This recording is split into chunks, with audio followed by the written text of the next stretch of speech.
Travelers on the Omnibus occasionally touches on mature subject matter with mature language. As such, audience discretion is advised.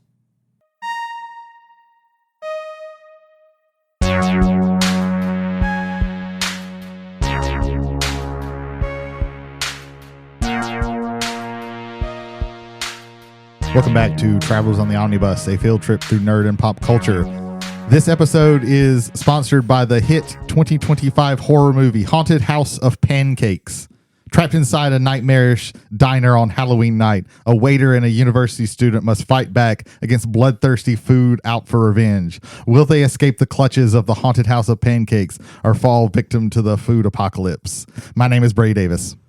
I'm Jody. I need to see this movie. It's on Tubi and Amazon Prime. Fuck yeah. Tubi, once again, our favorite streaming service. I'm Ethan Skinner, and I'm a victim, I guess. I'm James McCarthy, and for the first time in over a month, the Travelers Prime is all here at the desk tonight. I'm loving it. I'm loving it. International House of Horror of Pancakes. Strangely enough, it happens at a Waffle House. Oh man. Yeah. It's really weird. Yeah, we're gonna start with welcome back to the podcast. This is the start of our what number season, Jay? Because I can't keep track. This is season 5. Okay, sir. cool. Season 5. We got so many things. We got the 5th Feels book. like 10. Yeah. Well, shit. For me, it feels like 3, so we'll average out. But no, some things are going to be ending this year. Our 5th and final, maybe, of Chronicles of Amber, the first cycle. We're going to be finishing that up later this year, and I'm sure one of us is going to die. Possibly. So I mean, it's just odds are. I mean, sure. Yeah. I'm eating 12-hour-old chicken wings, so it's just, anything is possible. Those things have so many preservatives in them. You could eat them technically, next year. anything you eat can technically kill you. That is true. It's just a matter of how effective it is. I just want to die. Don't we all? Wing. So I'm going to start out talking about what we've been doing. We were off for 2 weeks, so some of us are probably going to have a little bit longer of a thing. First of all, I finished The Daughter's War. It's really, really good. Congratulations, you've read more books than Bianca last year. Wow. So yeah, well, she's had a lot of things going on. Yeah. One thing in particular, but yeah, it's a really good book. It is kind of amazing how this book and The Black Tongue Thief are set in the same universe and are written in such different voices, because it's all told in like first person, both of them, and the people are different, and they're two wildly different people, and they feel totally different. But yeah, it's really, really good. This one's not they're light. Both books are dark. It's not quite grim dark, but it is kind of close to that. It's look back on our episodes of when we talked about all that. But what the fantasy month we did last year. But it's not quite like super dark like that, but it is fairly dark, and it but there are moments of like levity, and and the main character in The Black Tongue Thief is very charismatic, and The Daughter's War, so there's like more lighthearted parts to it, but there's not much in this, because this is just telling about this woman going to this horrific war with the goblins, and the goblins are just the worst things that you can think of. And they do the worst things that you can think of to do to a human. But yeah, it's a really, really good book. If you read the Black Tongue Thief, these you could read in any order. Even though this one's a prequel, it just tells what a character did during this last Goblin War. So yeah, did that. Watched a few movies. Watched a couple with some relatives in Brookhaven when I was on Christmas break. One of them was Wake Up Dead Man, the Knives Out mystery. It's pretty good. Pretty good. Liked it a lot.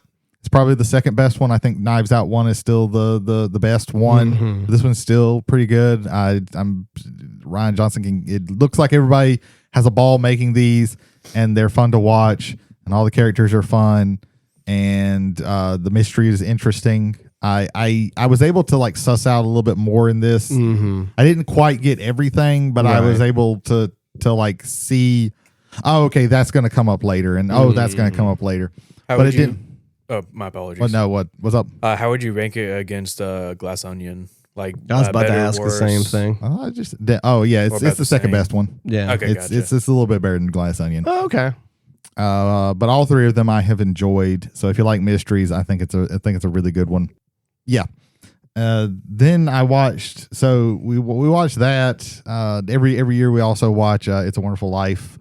But then one of the nights, one of my relatives decided that we were going to watch Mission Impossible: Final Reckoning. And first of all, I had only watched one Mission Impossible before this. The first one. No, the second one. The second one, M2. The second one, which I did not like. Yeah. That's the one with the Metallica song. Yeah.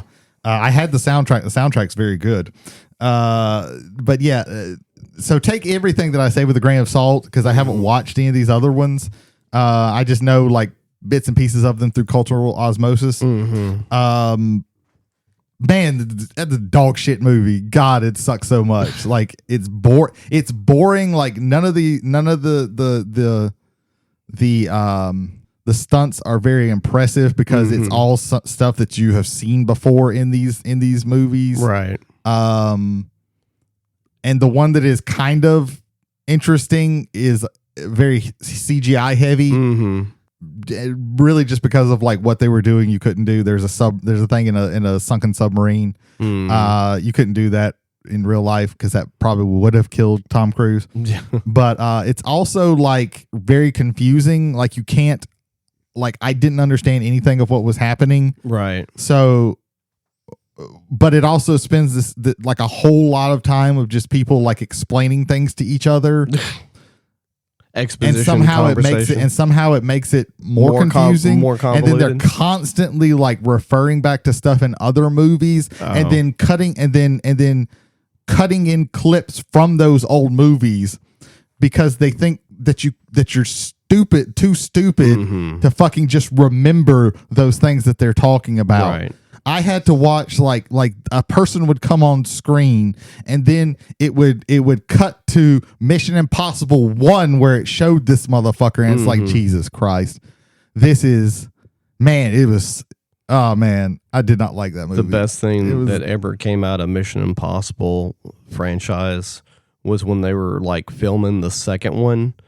Tom Cruise and Ben Stiller did a bit on the MTV Music Awards where Ben Stiller played his shorter stunt double, and it's only like a 2 or 3 minute clip, but I urge everybody to watch that. That shit is hilarious, and that's all I've got to say good about Mission Impossible. Yeah. I've never been a fan of the series, but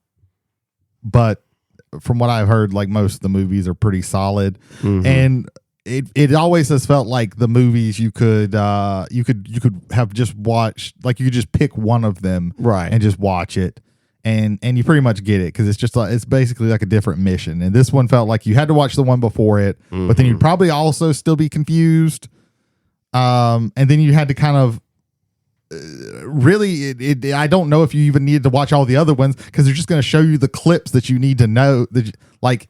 It's, oh man, Silent Night, Deadly Night Part 2. that was a garbage ass movie. I did not enjoy that movie at all. I am glad that Tom Cruise is gonna make these anymore. I know they're probably gonna try and shit some spin-off thing out, but goddamn.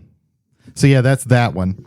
I watched Companion. Oh yeah, Which is it's Sophie Thatcher and Quaid, Jack Quaid. yeah.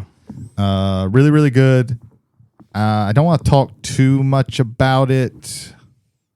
I don't think knowing much about it like definitely like spoils it because I think it's still an interesting movie. I liked it better than Heretic as far as A24 movies go. Heretic fell apart at the end. It did. The last 15 minutes. And this one doesn't. This one's solid all the way through. Yeah. But yeah, I would definitely say that's a good one. Definitely check that one out. Like I said, I don't want to talk too much about that. Right. And then one of the things we also did during Christmas break was we did J-Moss. Yes. The main event of J-Moss. This was one of the shorter ones. We only had 4 people playing in the main event this year. And everybody ostensibly knew what they were doing. Yes, for the most part. And truthfully, and the winner also knew what he was doing in more ways than one. So yeah, no, it was it was Brady. Brady. It was our good friend Eddie Camper. Our good friend. I was about to call him Joshua. It's not Joshua. It's fucking. God damn it, JD. JD. No. The other one. I was going to mention JD. Lance Johnson. There we go. And so we played a wonderful game of Twilight Imperium. It took 10 hours. 10 hours. Yeah. It was great. And at the end of the game, the only person at the table never to have won at JMOS won at JMOS. Yep. Eddie Camper snuck in with a 2 points out of nowhere to score 10 and win the game. I asked, I think around like the 7 or 8 hour mark, I asked Brady how it was going, and he's like, "I'm doing pretty good. I've got like 8 points or something like that. It's like really close to winning already." Yeah. And then I was really close to winning for most of the game. Yeah. The entire second half was you at either 7 or 9 points. Yeah. I was there when you had just gotten to 9 points, and then everyone just kind of swooped in and fucked It literally you. took like 3 people like working very, very hard to keep me from winning became arch several enemy. times. I so. left to go to work. You were sitting at 9. JD was sitting at 7. It was 9. He got his 8th point there. It was 9-8, and I think it was 9-8, 7-6. Yeah. I think it was the spread going into the final round. And man, that I get to work and I see the post. I see Jay's post. And I'm like, how the fuck did Eddie pull that? he literally out? texted me, "How the fuck did Eddie win?" I was like, Jesus Christ, way to not think too highly of Eddie. But yeah, no, Eddie played a fantastic game of being a threat, but not being the threat. Because it's an unofficial, but to me, this should be written to every strategy book that you do about Twilight Imperium. The minute you hit 7 points, the game stops being friendly, and that person becomes the target. Well, yeah, Not- anybody in 7-point range is because in range. It's the earliest where it's easier than it is hard to get those points. You can technically from 5 points win the game, but you have to have everything fall into perfect position in order for you to do it. But you can. That game was intense. I credit Lance for keeping JD from winning, because if Lance hadn't taken out JD's homeworld when he did, he had 3 points. He had 1 hand and 2 on the board that he could have taken for 3 and got the win there. Ended up not happening because he couldn't do that. He had to once your point momentum gets crashed, it's really hard to build that up again, because once you've been the threat, you will always be a threat now. And it's like, oh, he took his homeworld back over. Well, let's take the other thing that he had to vacate in order to keep him from getting that point. And it's this weird like oil and water, like that entire game was based on Mechatol at the middle, and for the first time I think ever, the third ring. Like usually the game kind of collapses on Mechatol, but then kind of stays around Mechatol. This is like the first time where everybody was like gunning for people's homeworlds, except for the 2 people who were in last place, because again, now we're just a threat throughout the game. We're not the threat. And then if as long as you can be a threat and not get focused on, you can make your move. That was one of the reasons why Eddie also knew how to build his race. He had the L1Z1X MindNet. They start out with the best dreadnoughts in the game, and with a couple upgrades, they have the best dreadnoughts in the game because of their ability to hit, their ability to sustain, their ability to transport things. So much stuff that you can have in there. I think he focused too much on putting people on them and not fighters, so that the fighters could take the damage and then keep the dreadnoughts kind of flying. He definitely did, like with and criticizing him is like kind of a moot point because he did win, but like usually with L1Z1 you want to, like, you're not worried about like holding a planet because you can always take it back almost. Yeah. It's very hard for you to not take it back. Yeah. But he focused too much on like I gotta put troops and do and build up that, and it's like, well, you don't have to do that with them because they're gonna, if you really put the resources into taking a planet, you can take a planet. I guess it gets a whole lot harder when you're playing against the Titans of old. That makes it a whole lot harder. Yeah, because Titans is all about like, you were able to hold a lot. Well, for a long time until defensive. everybody focused on it literally took 3 people to like uproot me from the places that I had mainly my. It took that, and then it took a literal like act of God where we got an agenda that could wipe somebody's stuff off of the planet. I forgot about that. Yeah. And I had no way to block it. Yeah. Like that also like it took 3 people and then that humongous thing happening for me to lose my home system. Allow me to ask this question for the two of y'all that have the most knowledge of the game. Allow me to ask a question first because I've been waiting to ask this. How many times has Eddie played? This will be his third year. Yeah. And then how many times have you played, Brady? Every year except the first. Yeah. Okay, so I think this was the 11th. This was the 11th main so event. Brady's been played like 10 times. Yes. Yeah. Gotcha. Okay, go ahead, Ethan. When you're in a position where you are the leading threat and you get decimated, does that thought of Brady is still the threat and everyone needs to target him, is that still a thought that lingers Do in the they back of continue everybody's on mind? with the strategy of you're still the threat? I will give my opinion watching from out, but I would really like the opinion of the most recent one from within. You always need to have them in mind, but there are like there is most of the information on the board is seen like with especially because we had like the only thing you really don't see in the game is your action cards and any secret objectives that you haven't scored. Most of the other information is on the board somewhere for you to look at, so you can always got to keep them in, because again, like Jay said, if they're in that 7 range, right, like that's in scoring range. Yeah. Although there are only certain places that they can get like there's only so many places you can get points, so once you understand all of that, like you can keep that. Okay, I've stopped them from this, I've stopped them from this. I don't think if you also even if like knowing the action cards well enough, you could tell, well, they probably don't have this thing, and that would be the only but that would be the only thing. So you want to keep it in mind, but you can like, okay, my threat, like now the threat is somewhere else, or I need to focus on scoring. But like Brady said, though, in this situation, like Brady was like, the closest one to winning, and it took 3 plus an event that happened. So if they hadn't have been on him until that event happened, he might have still broke out and won, right? Well, the event happened like right before they really started focusing on me. I see. Like I got, and I can't complain about that because I got like really good draws. Like I got later on when I took Mechatol Rex, I had like a phenomenal hand of cards.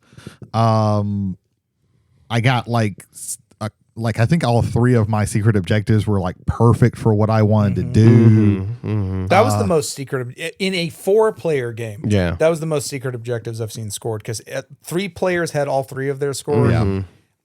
If there's one thing I can say for Lance got hosed on his secret objective. Did he? Yeah. Yeah. Sometimes that happens, but I can't complain because I got really good secret objectives. Is it like you draw one, it's like take over this specific spot in the game, and it's already oftentimes stuff like that is like Mechatol Rex. Gotcha. Or like, I think the one that I discarded was like one of the ones that I discarded one time was like fight a like win a battle in someone's home system. And is there like one that says like have so many ships of this kind or something like that? Or? Sometimes, yeah. Yeah.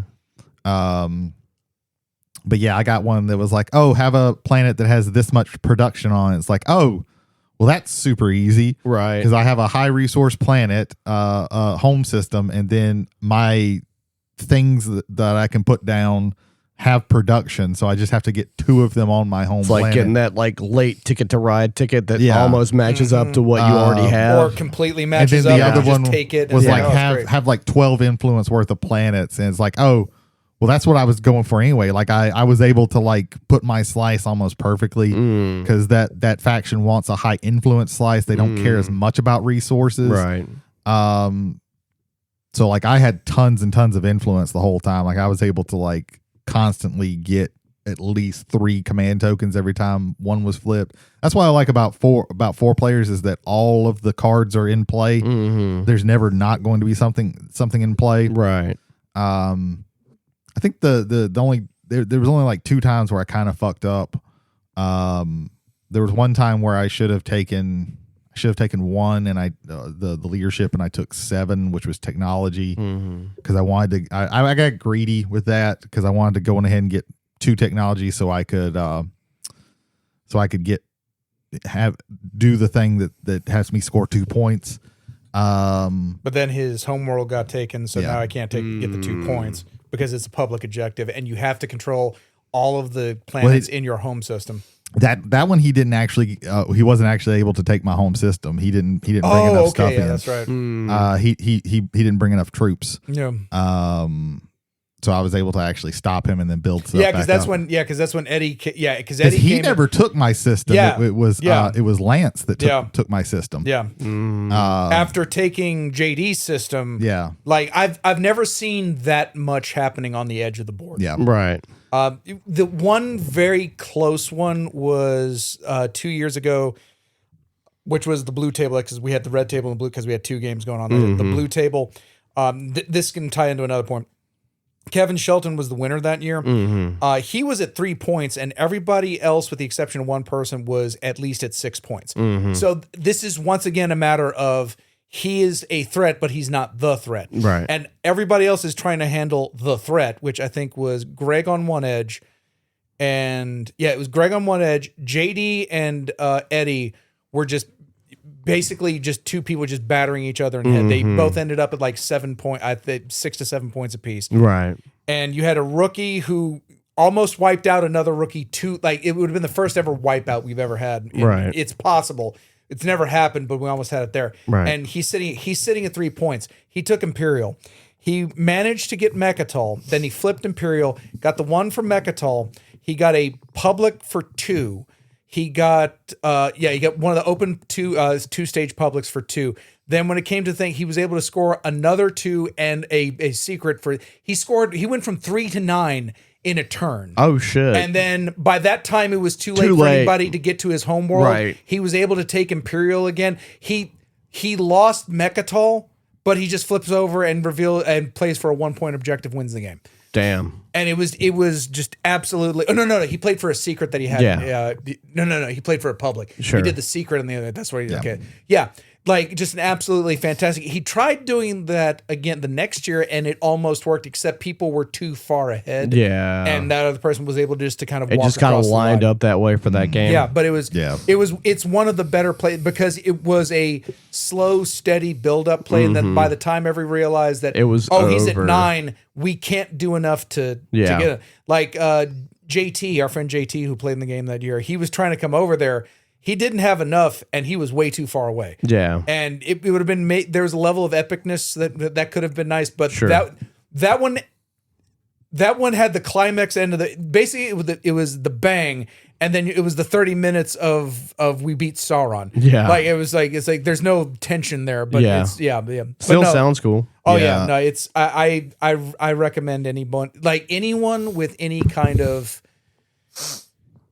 great esteem for the hobby of board gaming. I Yeah. think that's one of those that you have to play. Yeah. You have to play that at least once. Now, it's not an essential for your collection. Right. It isn't. But I think it's something. It's like I sat down and I played Twilight Imperium. Yeah, playing a full game of it is an experience, but you also have to understand and prepare that you're going to For sure. get into it. Yeah, that's got to be a hard like mentally that's Well, like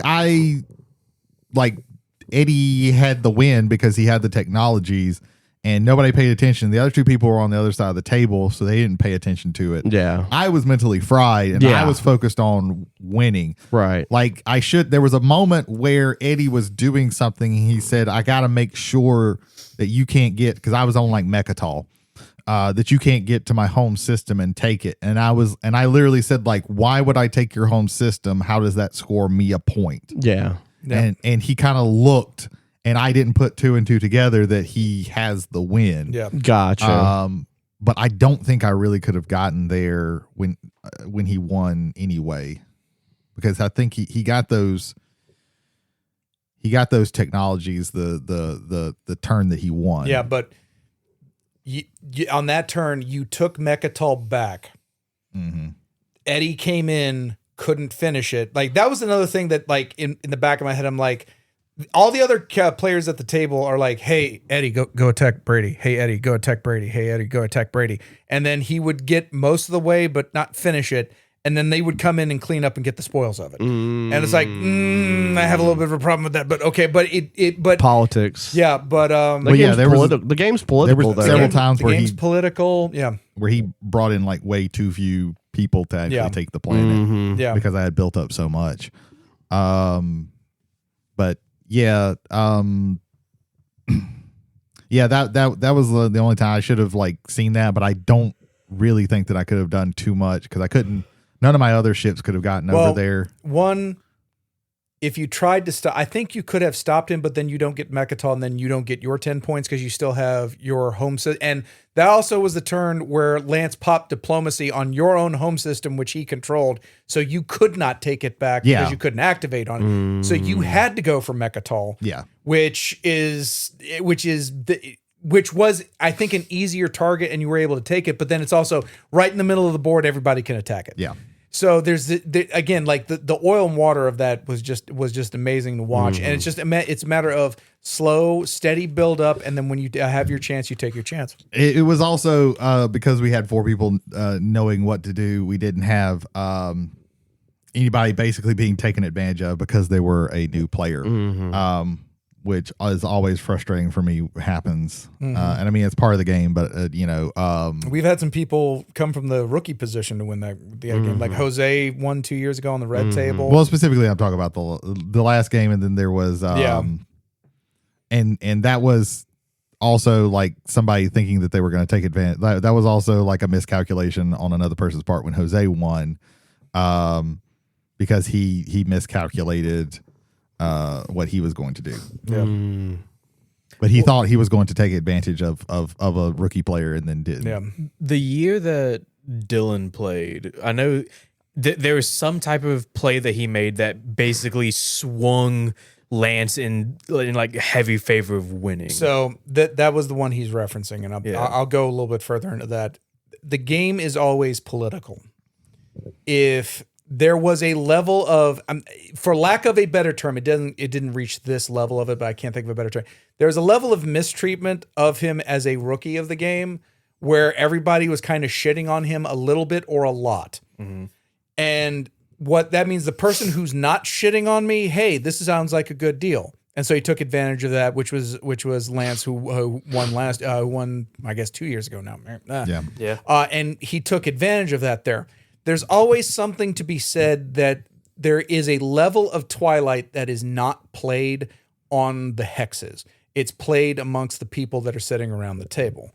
Like me personally, within like the first turn or two, I'm looking to give up my support of the throne to somebody because I'm giving them a point, but I'm also cutting them off from ever fucking attacking me ever again. Because if they do, they have to give up one of these precious points that they may not be getting back. And particularly that one, because why would I trade that back to them?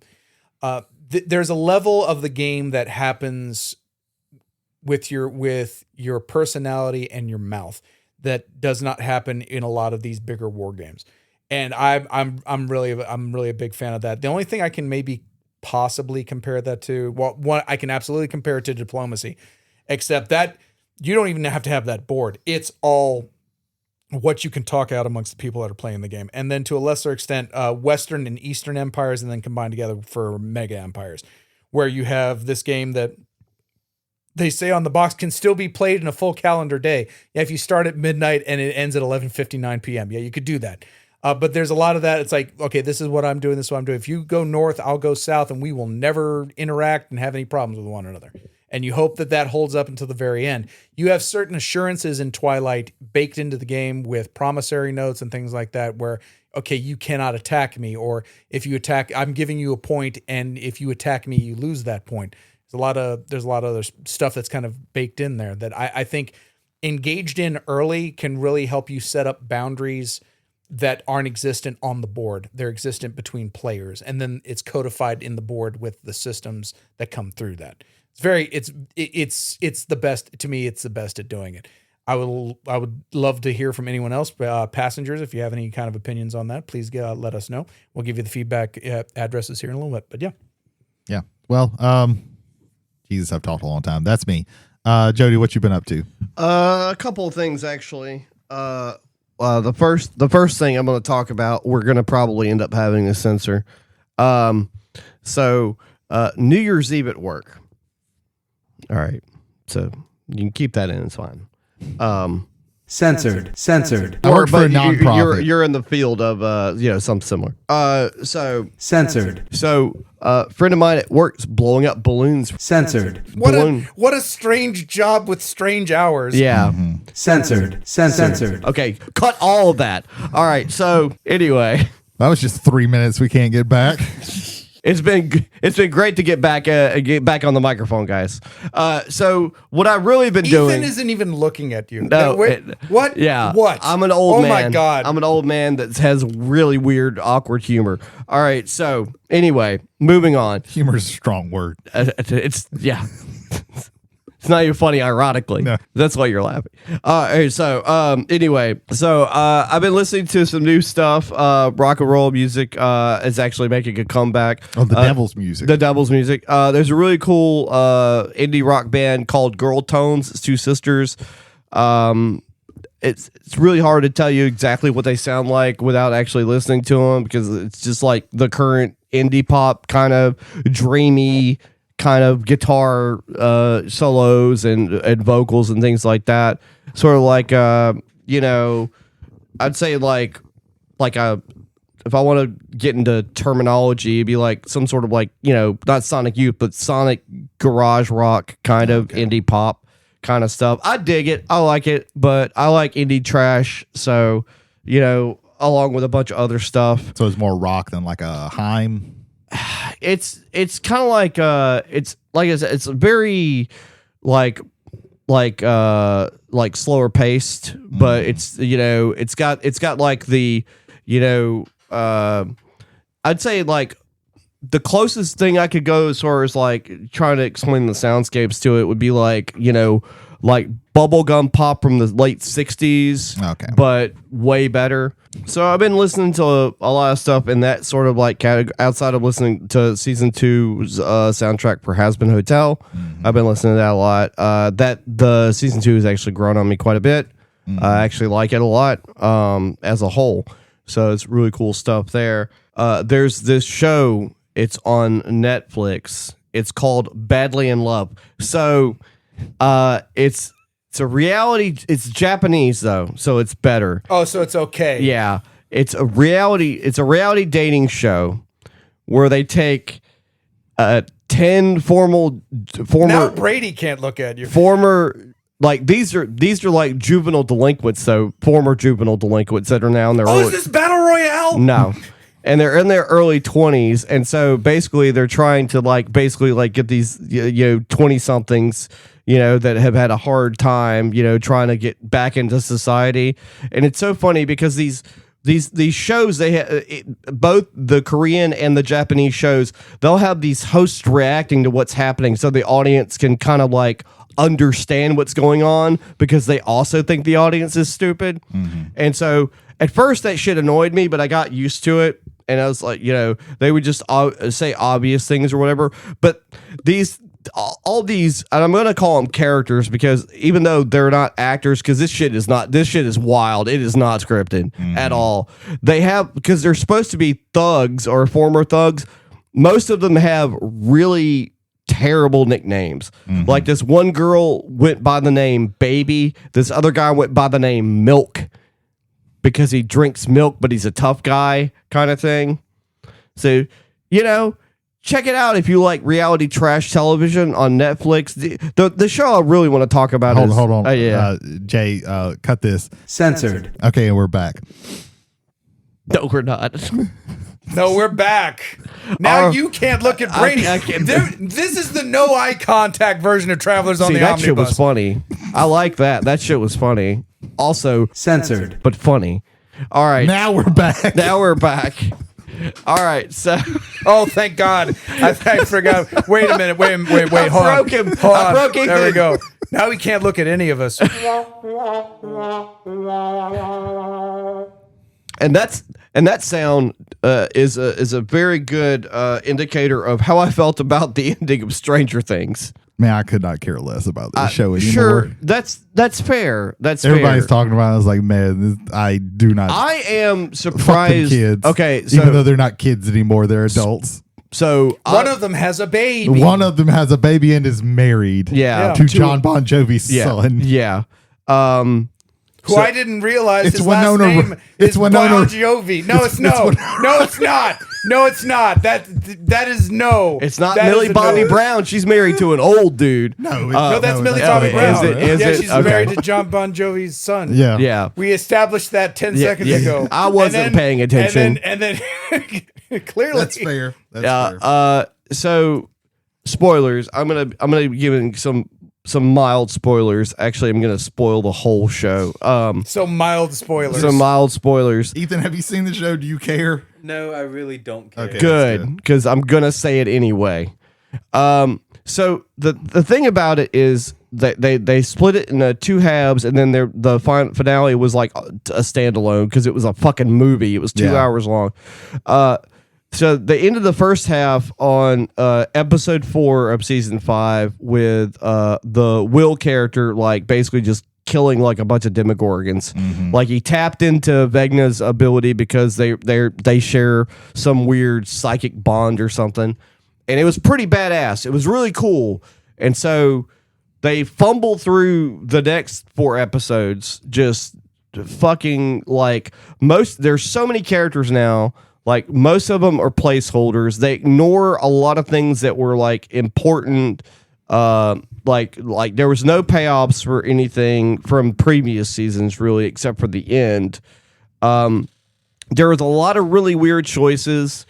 I don't mind the aspect of Will's character in the scene where he comes out. That's fine. However, the timing of that is really kind of off for me, considering that it happens literally 20 minutes before the episode kind of ends. Considering everything that's going on, it's sort of like, a few minutes later when they're in the abyss and they're dealing with that, and like Steve and the other guy, because I can't remember the actor or the character's name right now, are arguing back and forth about the girl that's not interested in either one of them. And it's like, we're dealing with end of the world shit, and this just feels like forced dialogue to try and get character shit wrapped up. Yeah, because in the past they didn't do that. When it was time to like save the world, they shut the fuck up and save the world. Yeah, right. And so, but we don't have enough time, even though we're taking like 8 hours an episode. There were some odd choices with the direction that there was. Like, and I know a lot of people were like kind of happy about the way the show ended because for 2 reasons. One, they liked the characters for the most part. I think some of the characters are very one-dimensional. Mike's just there and has been just there for a long time, in my personal opinion. He's mainly there because of his involvement with Elle and his involvement with Will. And so he just feels there. Like he's just a placeholder.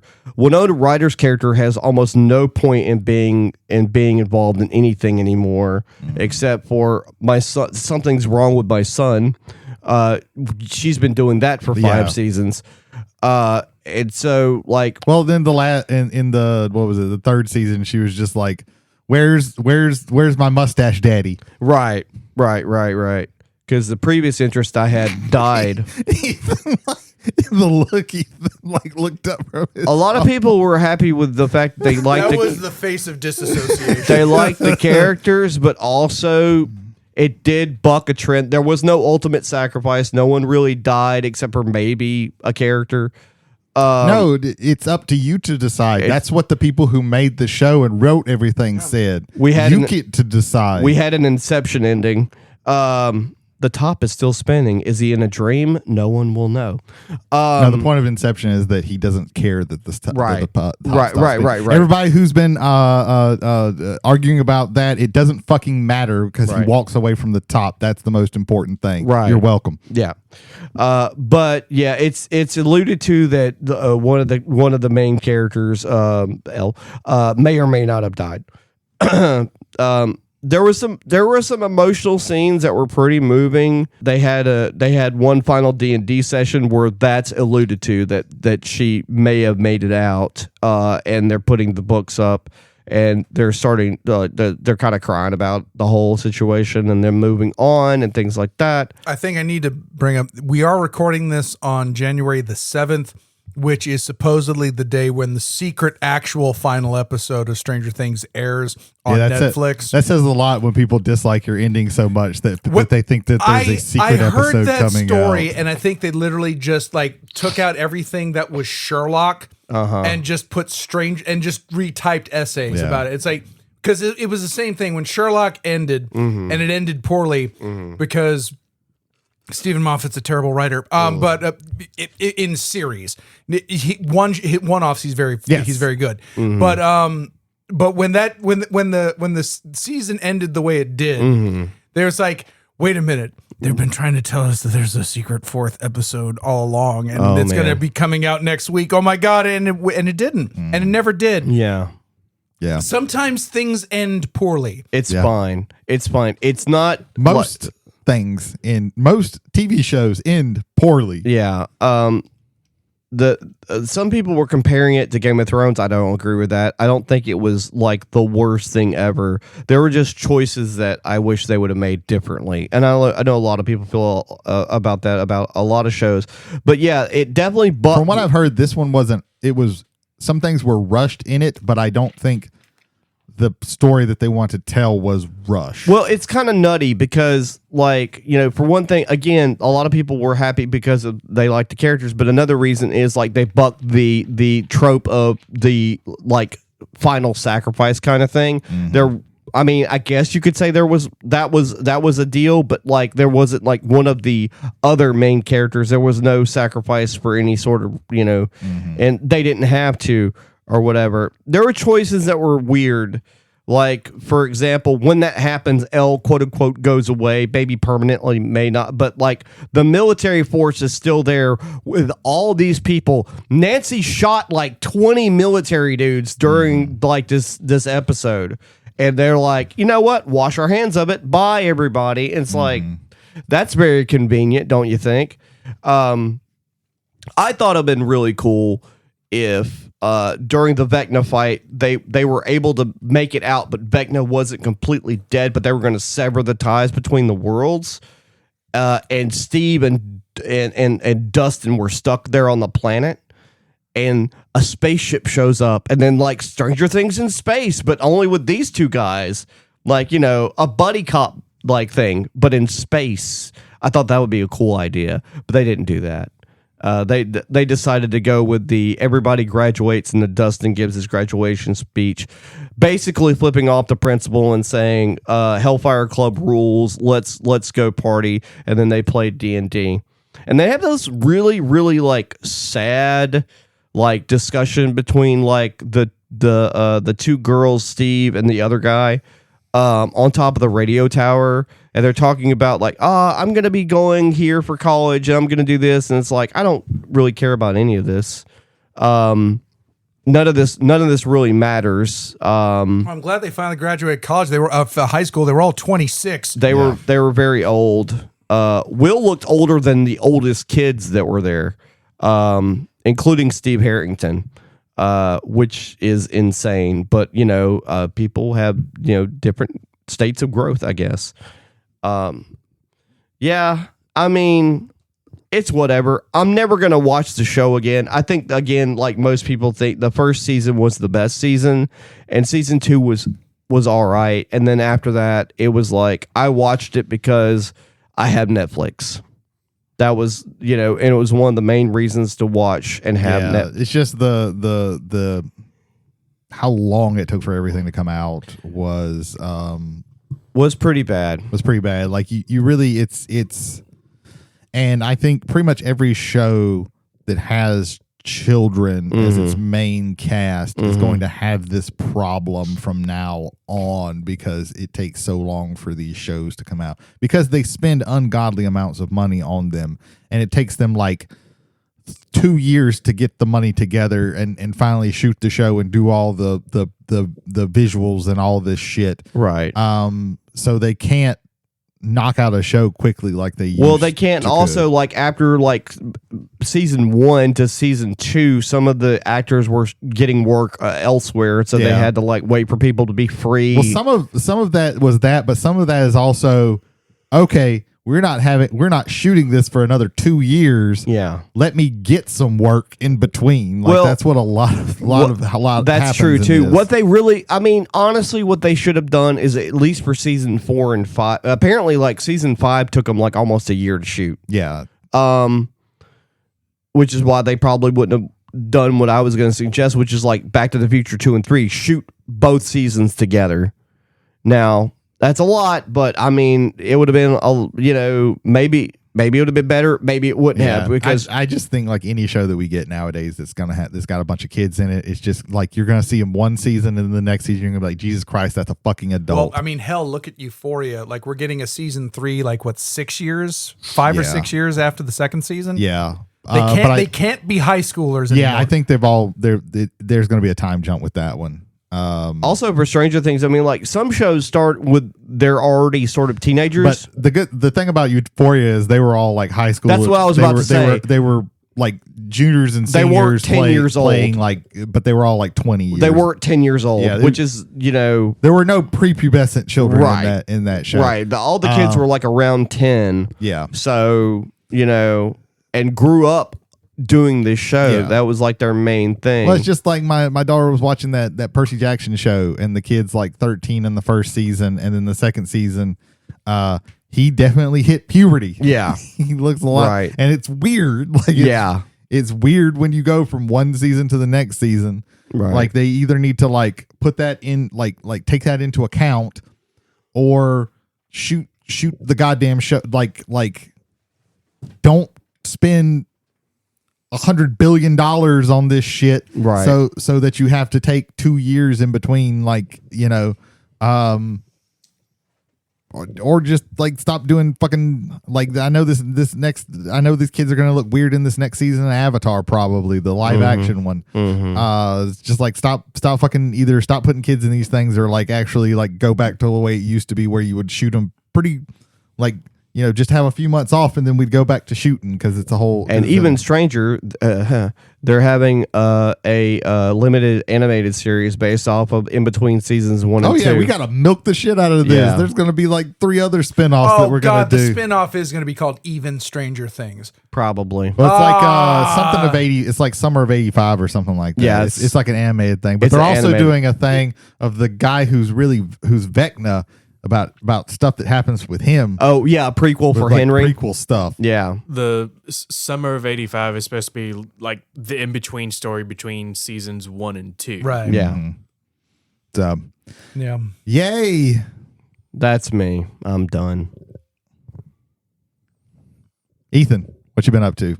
Oh, I'm so glad you asked me. I kind of forgot I was talking about things I've been doing over our little You actually vacation. haven't, not until just now. You took a nap for the past 5 minutes. We've only talked about the 2 things basically for the past 40 minutes. That's fair. I talked about I talked about Stranger Things for 8 minutes, and then they talked about Twilight Imperium for 30. But it's okay because we're here for it. Yes, that's why we do a show. Yes, we are here for it. We also talked about something that was just censored, another one, censored, Wait, again. are you talking about censored? censored? Yeah. Just over and over again. You're gonna hear censored. Over the little break that we had, I've been trying to finish a lot of the games that I've started. I finally got around to finishing the Digimon game. Very nice, very well-rounded story. I'm going back through with a New Game Plus to get Digimon that I didn't have access to before, and There is a DLC that is coming out later this month that I'm probably going to get. So I'm enjoying that. I am still playing through Final Fantasy 16. I just got one of the other icons to using my abilities. Mm-hmm. And I am looking at playing Hogwarts Legacy. My brother got it on the Steam Winter Sale. Mm-hmm. We have a shared games library, so I could play it through his. Nice. And so I've been looking at it, and it passes its time on the Steam Deck. Mm-hmm. But yeah, other than that, nothing really new. Did you know, Ethan, that graphics cards are $5,000 now? Yes. Graphics cards, any type of like RAM sticks are just skyrocketing through the roof. AI. Gotta love. I will. One little flower coming out of the shit. Asus Mm-hmm. has advised that they are going to be upping the amount of memory that they're making and graphics cards. Somebody's going to make money, that, yes. and they're not going to be like killing people doing it, like killing people's wallets. You mentioned Legacy. If I went to Hogwarts, I'd use physical violence. No magic spells are going to work on me. Mashal. I'd be snapping some wands, suplexing a goblin. That's Mashal. That's an anime. Mashal is amazing. Mashal is amazing. But yeah, I mean, you just bring a gun to it and break everybody's brain. There you go. Mm-hmm. they can't stop bullets. That'd be weird, that deflecting shit they do all the time. If you just shot them, they don't have enough time to fucking deflect the. God damn! Now I need to have like a Flick and swish. Yeah, I need. Swish. Oh my god, that's cheese. what they're gonna do in the next parody movie. Like they're gonna fucking they're gonna show up at Hogwarts. It would be like trying to do spells, and it's just fucking Censored. Oh god, I have to cut If there's that. any Holy genre, shit. if there's any genre, That's an actual sentence. Censored. Yeah, what do you think happened to Censored. oh my god, Well, censored. yeah. It's we're running this button fucking Oh dry. sure. I was about to say Video like games. Video games is what I've been playing over our little break. Okay. That is all I've been doing. Okay. Jay? What have you been doing? Welcome to Rookie Watch. Yes, it's 2026, and it's a new year for the rookies, starring Nathan Fillion and other people. It's a show about crime and the cops who solve it. Everyone loves Rookie Watch. The number one thing we do on this show, this is taking too long. Okay, so the first episode of I the hope new that's season, royalty free music. it came with the Oh, Roadcaster. oh, nice. So there you go. So the first episode of the Rookie for the year, gotta say, kinda tame. It was like they led up to it. It was like the LAPD is going all over the world. They're going to be in Prague. They're going to be in LA. It's like, and it was just basically like, hey, it was basically like just, we've got this worldwide money laundering operation. We're just going to bring it down. And that was it. Nothing too crazy, though there were international hitmen trying to kill the effective Lex Luthor of the series. Okay. So that was pretty cool.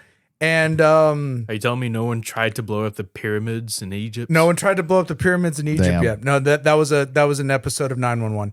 Before or after they went into space? After 911 and the Rookie are just going neck and neck on how crazy can we push this shit. 911 in space was amazing.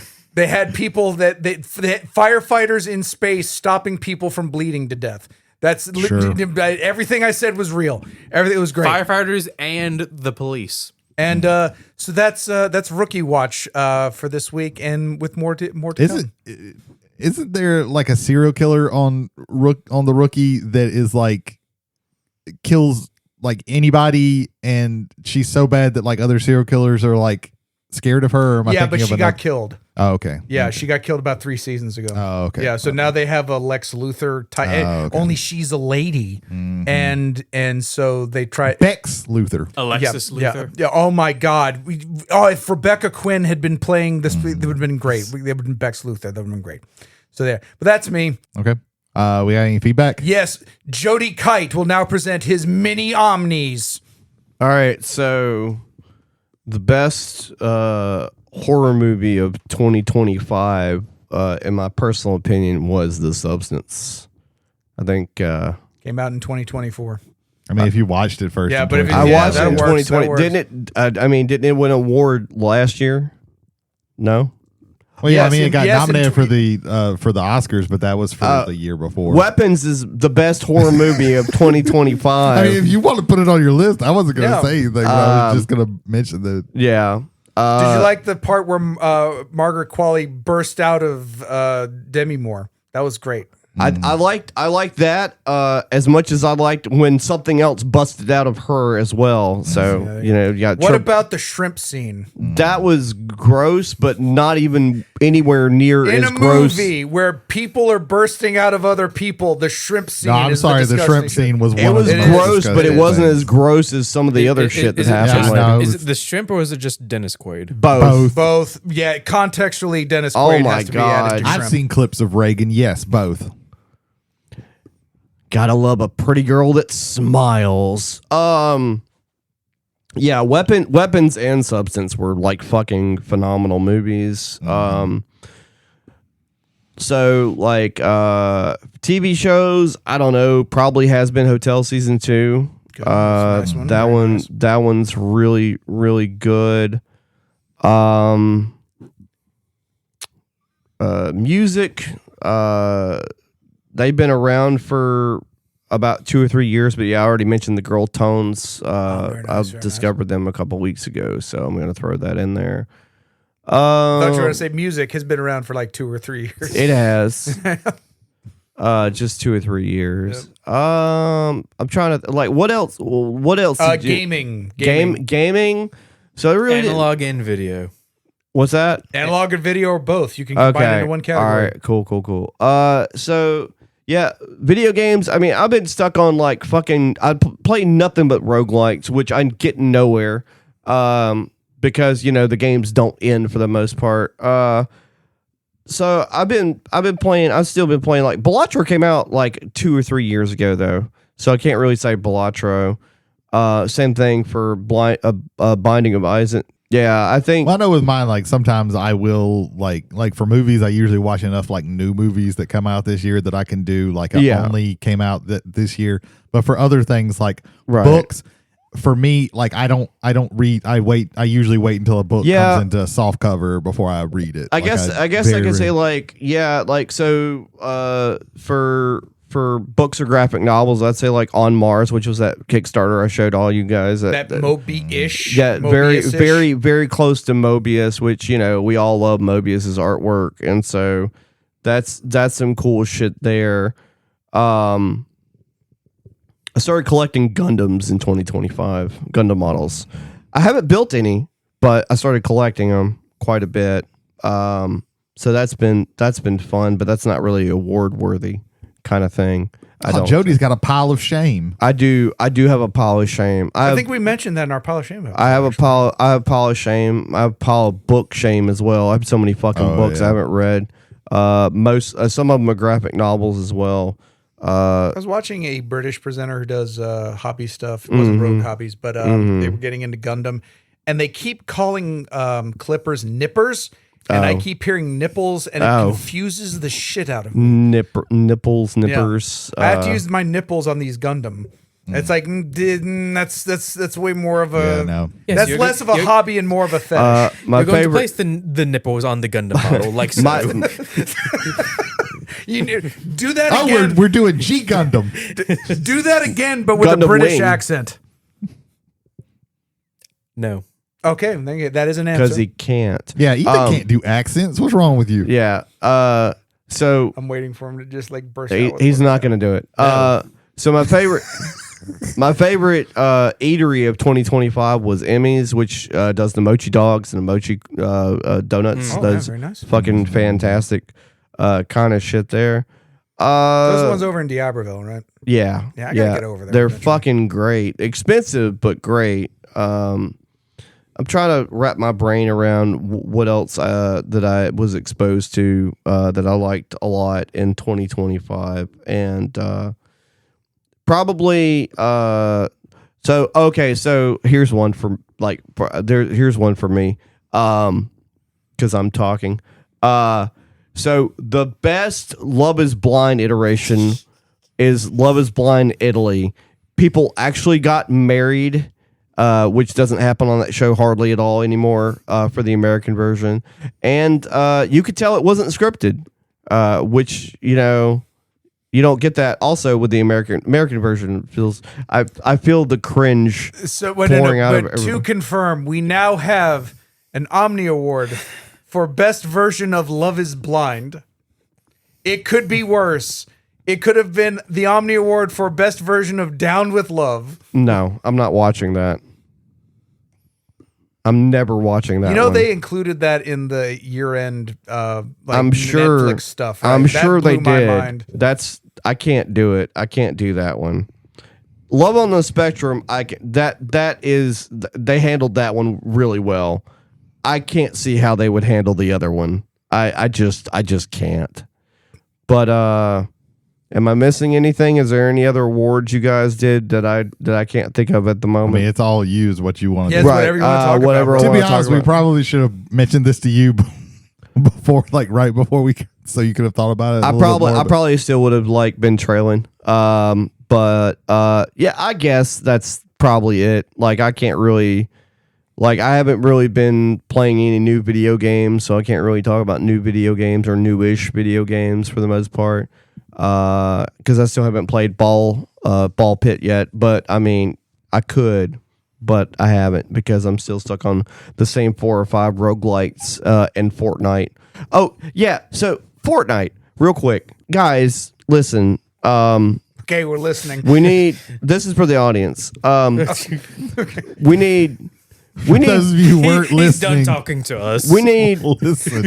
We need newer IPs because here's the thing. Like, I love Back to the Future. I don't love Kim Kardashian, but we really don't. The hottest of hot takes from Travelers on the Omnibus.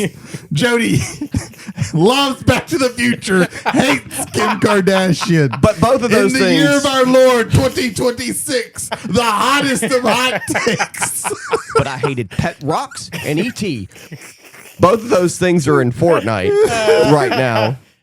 You can buy a Kim Kardashian avatar. I mean, yeah, because she probably paid a shitload of money to be in Fortnite. They probably paid her a shit ton of money to use her likeness for some reason.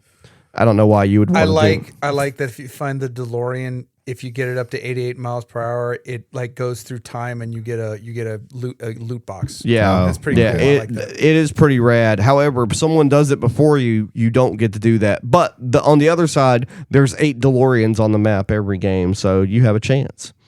Yeah, that's not really an award. I just wanted to say that out loud with my words, and I did.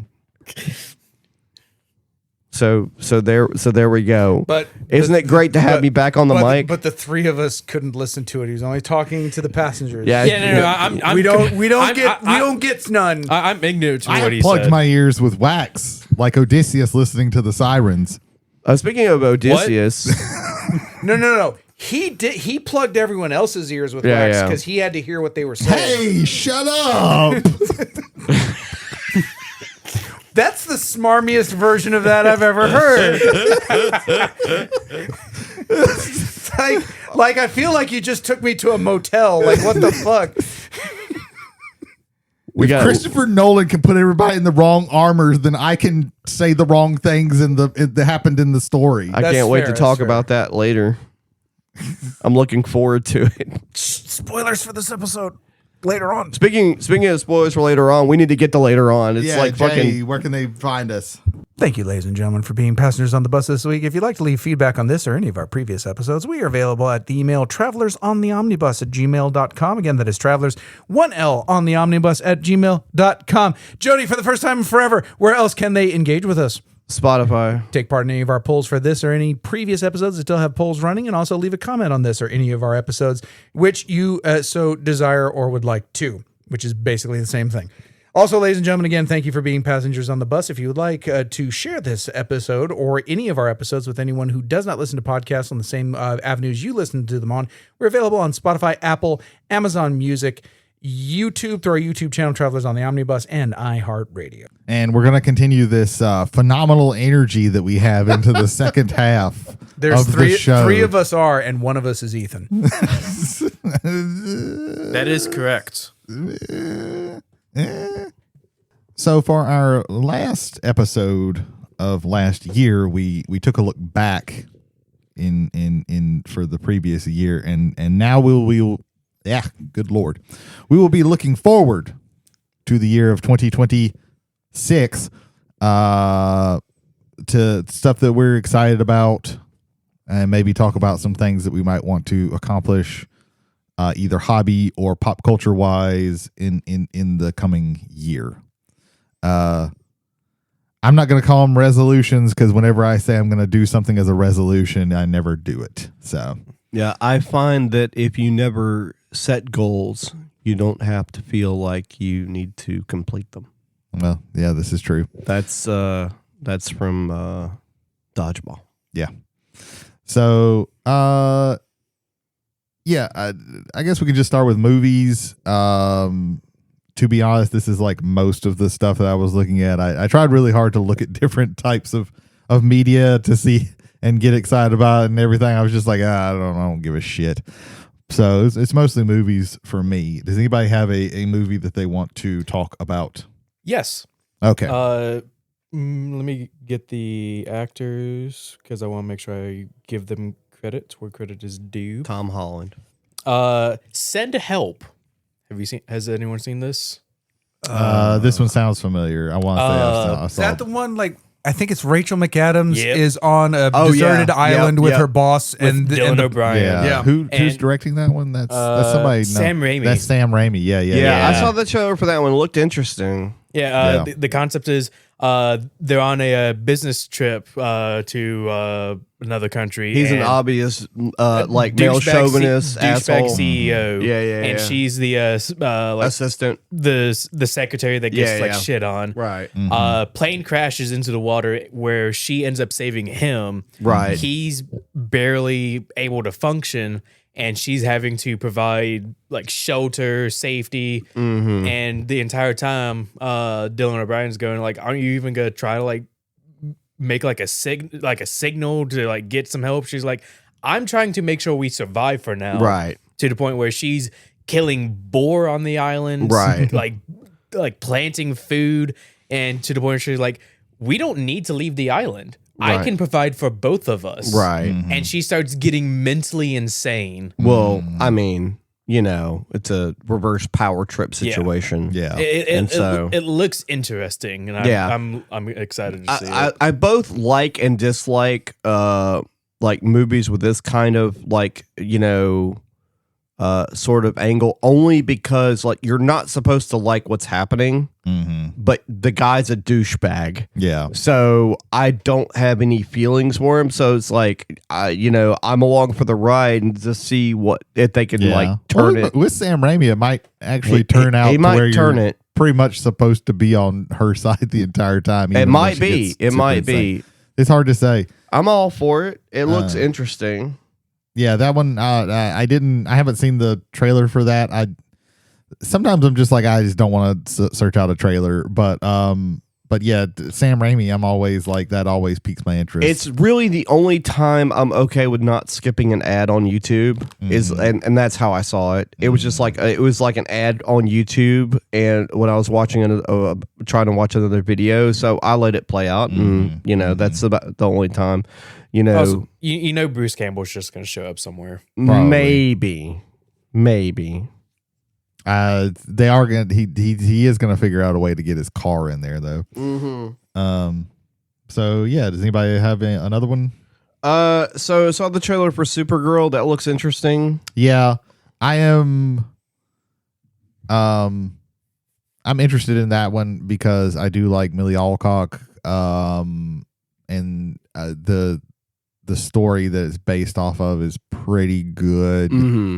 I just I'll have to see when it like it didn't excite me like the Superman trailer did. So Yeah, it I'll definitely have to didn't like see. give me that kind of feel. But it's definitely but the good thing is like it's gonna be a different feeling movie, which is what you want with these kinds of things. You don't want the same thing over again. If she was just Superman and I was watching her in a Superman that's exactly like the Superman movie, like that would be boring as shit. And the Superman movie was interesting because it was different. They they followed a pretty good angle on everyone, like Guy Gardner acting like Guy Gardner, and they used it.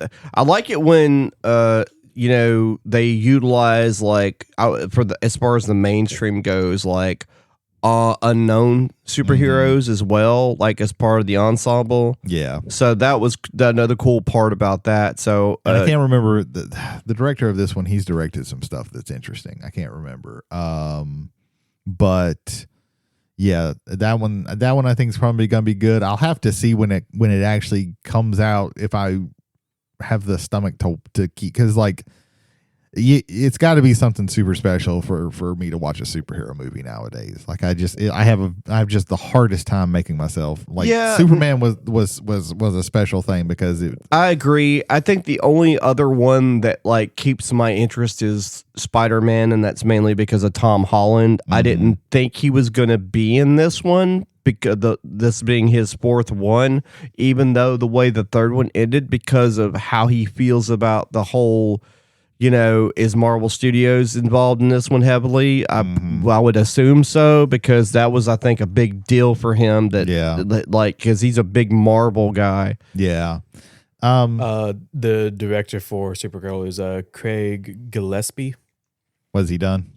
He has done I, Tonya, Cruella. Okay, yeah. I, Tonya is really good. Cruella is actually pretty good too. Yeah. So he's a pretty good director. Like the Brand New Day, I'm not super excited for at all. Like, especially like Marvel movies, you're gonna have to do a lot to get me to. Well, I mean, the last Spider-Man movie was really good. That one was good, but I'm just tired of them as a whole. Like, I get that. It's super hard for me to get excited about. Like the good thing for me, at least, like the way I look at it, is they have definitely like dialed down the frequency of the like movies in theaters. Yeah, well, I mean, there's is it just 2 coming out this year? We got this, and we've got Doomsday. Doomsday at the very end. Which, man, I could not care less about that movie. Yeah, that one, they better fucking bring it on that one. That's all I gotta it's just say. we're bringing back it's the nostalgia bait of Marvel movies, because now it's just like, even though this isn't even that long ago, we're gonna bring back all these people. Because what was the point of Endgame? Right. If you're just going to bring back Steve Rogers. Yeah. And from what I've seen, Doctor Doom is going to be like an alternate universe It's version gotta be. of Tony Stark, Yeah. which kind of undoes everything that makes Doctor Doom cool. Yeah. Like, For sure. but yeah. There's the Michael Jackson. Man, I have no interest in that. None.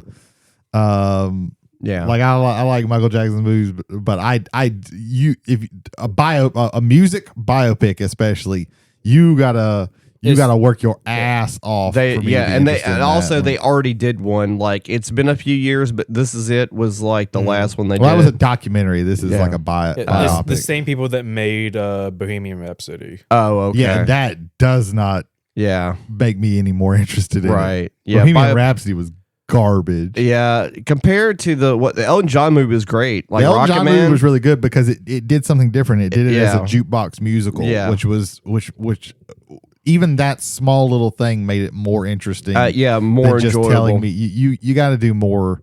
Like the Robbie Williams one that just came out where he's played by a monkey. If that was a musician that I actually like gave a shit about and actually could name a song gun to my head, I would be praising that movie, because it does wild shit. Yeah.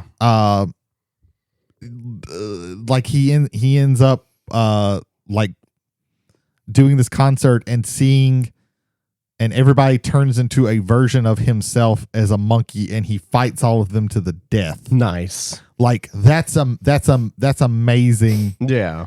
for a biopic to do something like that, and I just could not give a shit less about Robbie Williams. Right. Again, you put a gun to my head and said name a Robbie Williams song, and you would blow my. I think he only had like one hit over here. Yeah, and he was in an English only boy band. Yeah, I just don't care about him. But I appreciate the swing with that for Michael. Like it's going to be very close because I think his like cousin or something is playing Michael. Like it's his cousin. It's a relative. Like it's not going to be like even an honest biopic. So yeah, that one I'm not. If anybody is like, more power to you. Yeah. I like Billie Jean, but I don't give a shit about watching a Michael Jackson movie. Same. We do have the Bride coming out, so which is interesting. This choice. Past year, yeah, we had Frankenstein, more traditional version. This is going to be a kind of out there retelling. I think it's going to be like 1920s, right? With Maggie Gyllenhaal directing. You got Jessie Buckley as the bride. You got Christian Bale as a bolt-necked, flat-headed Frankenstein. It looks very, very interesting. Yeah, I will say this, like whether it's good or bad, the 1985, I mentioned this movie before on the show, The Bride with Sting as Dr. Frankenstein is an interesting movie as well, with the same name that didn't have like a setup for it. They just had The Bride. There was no Frankenstein movie before it or anything like that. The Frankenstein monster character was already there. None of this was explained. They assume you already know about Frankenstein, so let's just do The Bride. So I'm interested in seeing this one too. So. Yeah, it looks like it's very stylish and very interesting. I really like Jessie Buckley as an actor.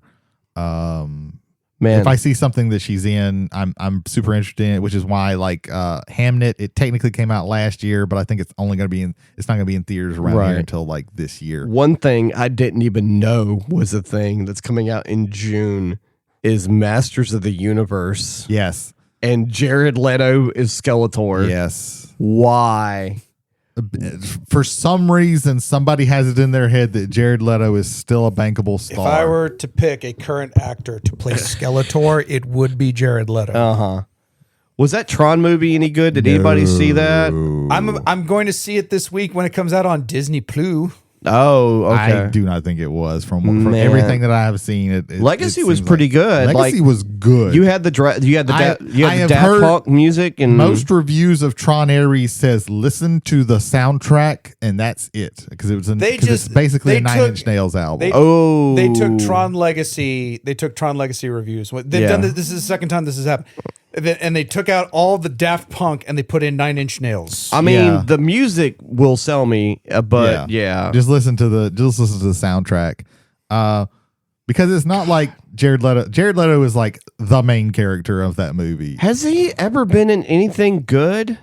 I would argue Dallas Buyers Club. Dallas Buyers Club. I haven't seen that. There's Blade Runner 2099, but like he usually isn't the thing that elevates things. For some reason, they have it in their head that like he was good in like Requiem for a Dream. Yeah. Oh yeah, right. But that was before he got or something. All Jared Leto. Yeah. I would argue he's always been Jared Leto. We just only noticed it after a number. Well, he didn't have movies. as much. Yeah, it's basically after Dallas Buyers Club when people like got it in their head that like he's a bankable star. At least, and by no means has he shown to be that. To be honest, at least this Masters of the Universe is set in eternity and not in a modern city. What I've seen, a lot of it takes place in a modern city. It also has Alison Brie, Idris Elba. Idris Elba's in this movie. Man at Arms. Oh, okay. Yeah, I'm 100% behind that. Marina Baccarin. Who is Nicholas Galitzine? Galdetzine? Isn't I have he no He-Man? idea. He is He-Man, but I don't know who he is. He's not a super well known. And Kristen Wiig. Yeah, of course. Strangely as Cheetah from the DC. This is probably going to be garbage, man. But will it be fun garbage? Like it's coming out this year. It's coming out this year. We don't know shit about. We know who's going to be in it, but we haven't even seen. We don't know about Street Fighter really. It's It's a, Like, it's a- the We've Street seen more Fighter- of Street Fighter than we Yeah. have of. I'll say that no, we have more images and moving images of Street Yes. Fighter. I still don't know what the fuck if Street Fighter is Masters going of to the be. Universe was going to be like semi good, there would have already been like 14 Comic-Con panels about it. Yeah. We're getting Like- Street Fighter and Mortal Kombat in the And same Street year. Fighter has had Comic-Con panels. Yeah, You So know what we're also getting in June? Toy Story 5. man, Jesus Christ. They ended it with 3. yeah, And there they have did. now been 2 more of They them. did. And 4 was like a solid ending, and now basically, at least with 3, like it was an ending, but it was an ending that you could see, like, oh, we can do more things.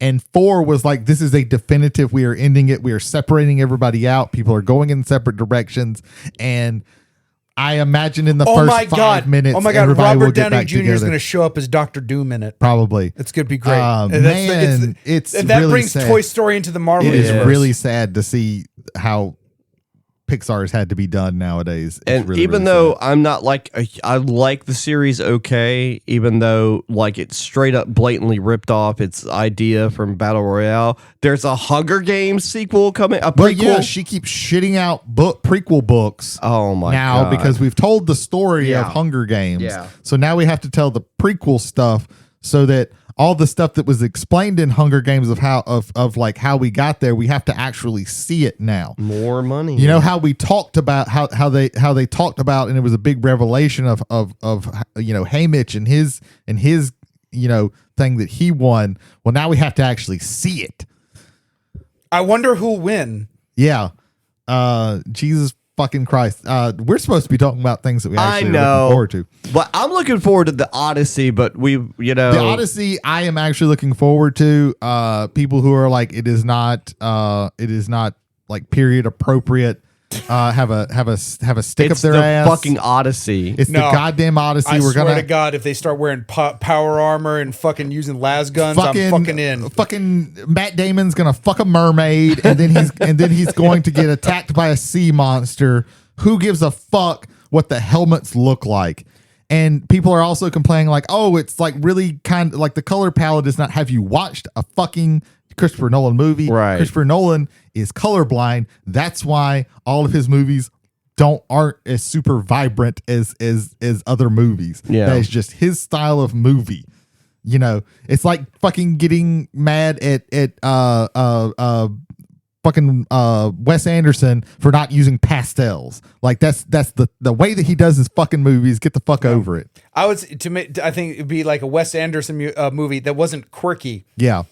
Like but that one I am looking forward to because it's Christopher Nolan and Christopher Nolan generally makes pretty good movies. But yeah, that one looks cool, and it's good to have like have one of these like Greek Roman era epic things. That's not every Troy. once in a while. Yeah, I liked Troy. I like Troy did as you? well. Yeah. End of the Brad Pitt movie. Yeah. Oh, okay. Yeah, End of August, there's going to be a new Ridley Scott movie with Jacob Elordi, Josh Brolin, Guy Pearce, and Margaret Qualley. What's that one called? The Dog Stars. Okay. Well, at least it's not an alien movie. yeah. Ridley Scott. You got to flip a coin with him to. It is a flip of a coin. Yeah. If it's going to be a good movie It is a flip of a nowadays, coin. like Nowadays, sometimes, yeah. sometimes you're Even- going to get a Last Duel. Sometimes you're going to get a Gladiator 2. He did that one, right? Yeah. Yeah, he did. Or a what was the other one? Prometheus. I actually like I Prometheus. like most of Prometheus. You just have to ignore that it's an alien movie. I respect Prometheus. I don't like Prometheus. Well, Yeah. you have to also respect that the studio cut very integral parts of the story. Yes, if for you time. watch it and then watch Yeah. the deleted scenes that are on They the cut- DVD, it makes so much more sense. There's scenes where like So much so that like in my mind they just have those scenes in there. there's a scene where like two guys are walking around and they go into one of the things and they start fucking with shit they shouldn't be fucking with, and you're like, wow, they're really really fucking dumb even for movie characters. They're really dumb because you miss context for the 10 minutes that happened prior. Yeah. So Dune 3? Yeah. Part Messiah. That one's going to be Dune Part pretty 3. good. Supposedly, it's coming out the same day as Avengers Doomsday. yes. Yes. Yes. Wow. So you can have Yeah. Doomsday. Yeah. Doomsday. some lesser known. We had Barbenheimer. Now we got Doomsday. Some lesser known stuff that's coming out. Wuthering Heights, which is Emerald Fennell's newest one. She's the one who did Promising Young Woman and Saltburn. Okay. So for me, she's 2 for 2. So like I'm looking forward to this. I think it's Jacob Elordi and Barbie. Who wrote that book originally? Margot Robbie. Yeah, Margot Robbie. He's having a busy year this year. Yeah, he's the new It guy, so he's going to be in every fucking thing. Is that a remake of a movie or a book adaptation? There's been movie adaptations, but it was originally a book. It's one of those like I think it was one of the Bronte sisters. I'm not that era. It's like Jane. It's like Jane Eyre and Pride and Prejudice. Gotcha. Era. The late 1800s. Wuthering Heights, a novel by Emily Bronte. Yeah. I figured, what year did that come out in? 1847. I was about to say 1800 something. Yeah, that one looks interesting. I love period pieces when they're done well. Like 100%. Alpha. The only thing that I know about this is it's a Julia Ducournau movie. Mm-hmm. She's the one who did Raw and Titane. Yeah. So this one's going to be super weird. Mm-hmm. The Mandalorian and Grogu. I could not give a fuck less about that movie.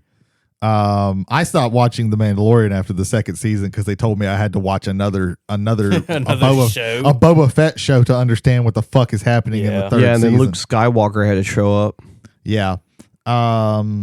We got Coyote versus Acme is finally coming out. I feel like I have to go watch this. Mm-hmm. I'm obligated. I hope it's actually going to be good. Yeah, from what I've heard, it's good. So. This is the movie that they were going to just like not Warner Brothers was going to make and then not release to write off as a tax write-off. And you might say, hey, that feels like it shouldn't be able to happen. And you would be right. And then they sold the distribution rights to somebody to like a lesser known distribution company. And they went, we'll do it. And they went, we'll do it. We'll put it in theater. So I feel like I have to go watch this just for solidarity. Right. Werewolf, which is going to be Robert Eggers' new movie. Oh, okay. Okay. It's like it's set in like the 1300s. It's a werewolf movie. Sounds cool to me. Yeah.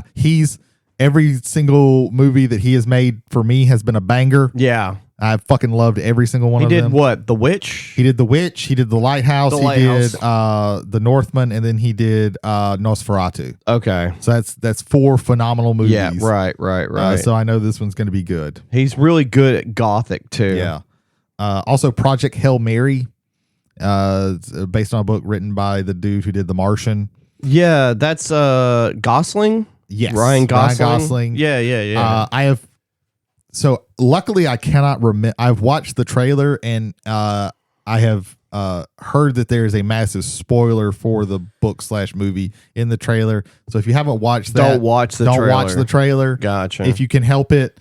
Luckily I can't remember it. I actually have this on audiobook. I'm going to try and get this book read before I even watch that. Yeah.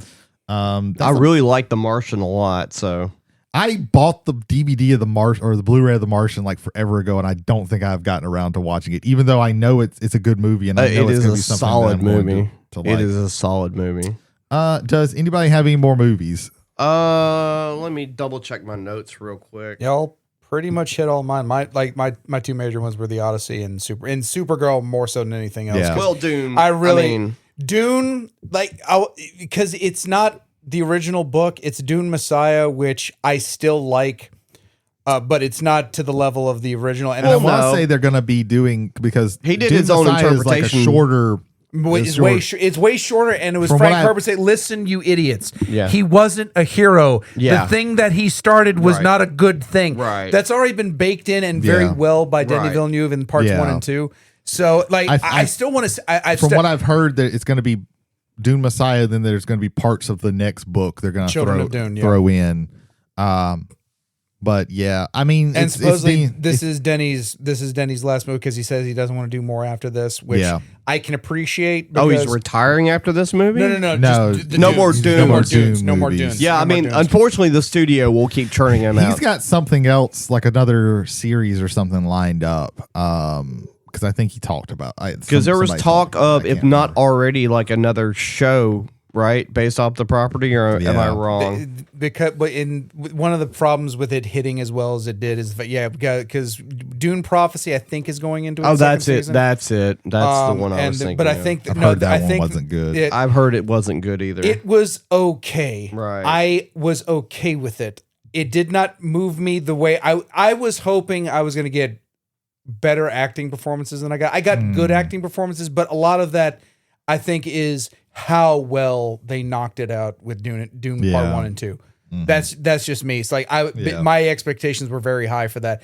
It was okay, but it didn't reach like the levels that I thought it was going to reach. Yeah. How do you guys feel about? Do you know about any board games coming out this year? Board games were one that I didn't look at too closely. Because I don't have anything that I'm like looking forward to for Kickstarter. And I just didn't look too hard into it because I'm there's a good chance that like even if I look forward to it, I'm probably not gonna get around to buying it. Right, that's fair. There were two that stood out to me. Okay. Even though I know most of the time licensed properties, but there's a Diablo board game coming out, co-op. Yeah. So we'll have to wait and see on what it is, and then In a similar regard, there was Rocky and Zach had mentioned this today. It's I can't. I'll recall this before and then continue on and disregard me for a moment. there is a standalone sequel to Blood Rage coming out. Yes. Blood That one Rage I am Valhalla. interested. That one. Yes, I am interested in. I almost backed it. The board doesn't look as good as the original one, but I like a lot of the stuff that they changed in it. I think it's going to make it more. I think it's going to be do away with a lot of the problems that you have in the original Blood Rage, because you're going to create like it's not just this is the Era 1 deck. It's okay. We're going to choose 3 gods, and their cards are going to go into and create an Era 1, an Era 2, and an Era 3 deck. And that's going to be, and I think that's going to do better. Like if the Loki cards annoy the shit out of you, just don't play with Loki as one of the gods. Right. But I think and there are other things that they're doing that I think are very interesting. I can't remember every little detail, but I read through the rule book and it looks a lot more interesting. It's just that like the board doesn't pop like that original one does. It's basically like a bunch of rooms that are connected in different ways. So it makes movement more interesting because you have more options of places to go and to come from, but there's just like the board. Hope maybe they do a little bit more design on the board and it's better. I think Greg is backing this one, so when it comes out, he'll have it to play. So I am looking forward to this one. Yeah. There's a new Restoration game coming out. Okay. Based off of Battle Masters. It's called Battle Monsters, and it's Godzilla. It's Godzilla. It's kaiju. Yeah. Okay, I think I might have watched like somebody do some like Gen Con or one of these big cons. The original Battle Masters board was 4 feet by 2 feet. Oh Jesus! Because I owned it. Yeah. Battle Masters was one of the ways Games Workshop kind of infiltrated in the late 80s, early 90s into the United States. For me, the one that what Rocky and Zach mentioned was Phasmophobia is getting a board game treatment. I'm very curious to see how that works because they said that you can set up your own boards or you can set up boards and monsters similar to the actual like the ghosts that are in Phasmophobia. So that's very interesting to me. For me, a lot of games are games that I had already backed or I've been through a Kickstarter or backer kit that I'm waiting for, like Pond Froggy Mayhem. I'm really excited to see a area control game with frogs. So that is going to be my thing. But I'm waiting with bated breath for a retail copy of the Old King's Crown. That game is screaming to me. Just there's a little bit of citadels into it. There's a little bit of again another area control. Yeah. I will say this. I'm very excited for that. I did not want to back it at all. I wanted just the regular base copy because the backer, I think it was Backer Kit, initially started with it and its expansion. I'm like, it's like I don't need all this just immediately. It's on.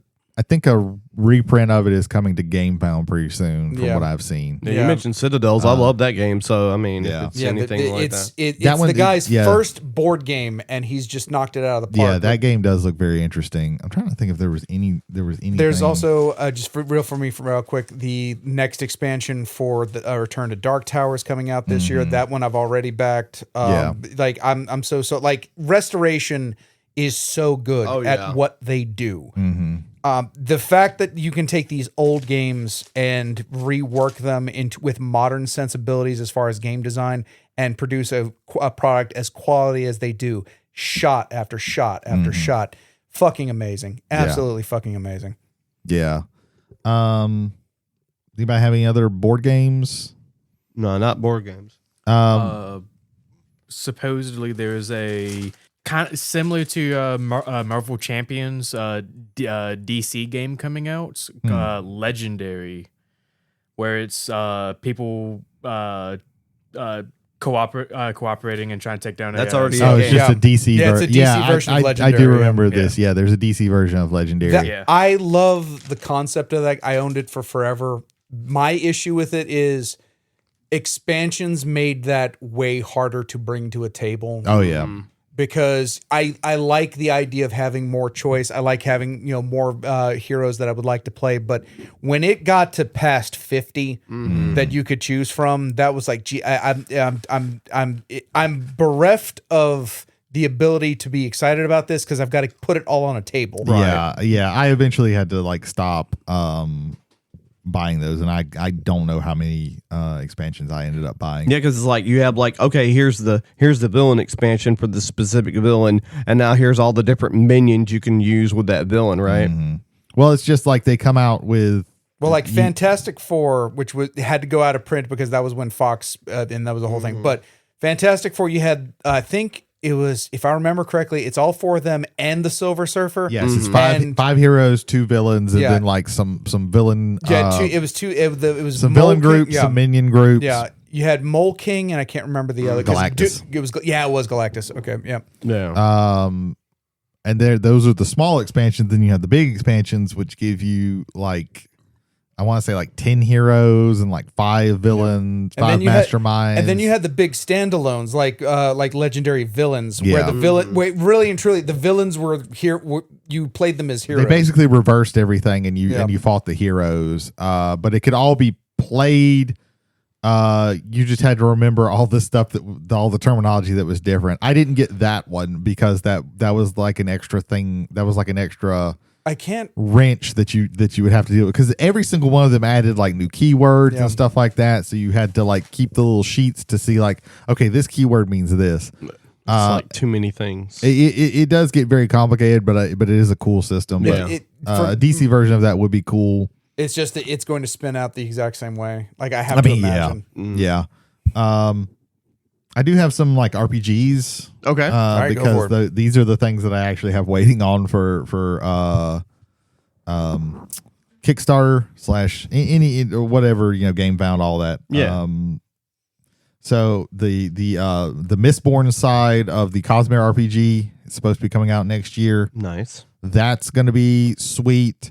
That's probably definitely when I'm going to like bring that out, and we can try and do some, because the world is much easier to understand than like, it's not quite as foreign, especially like there's like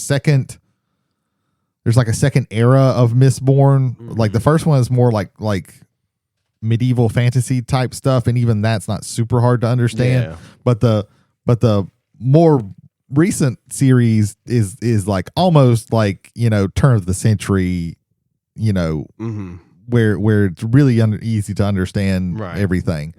And the powers are less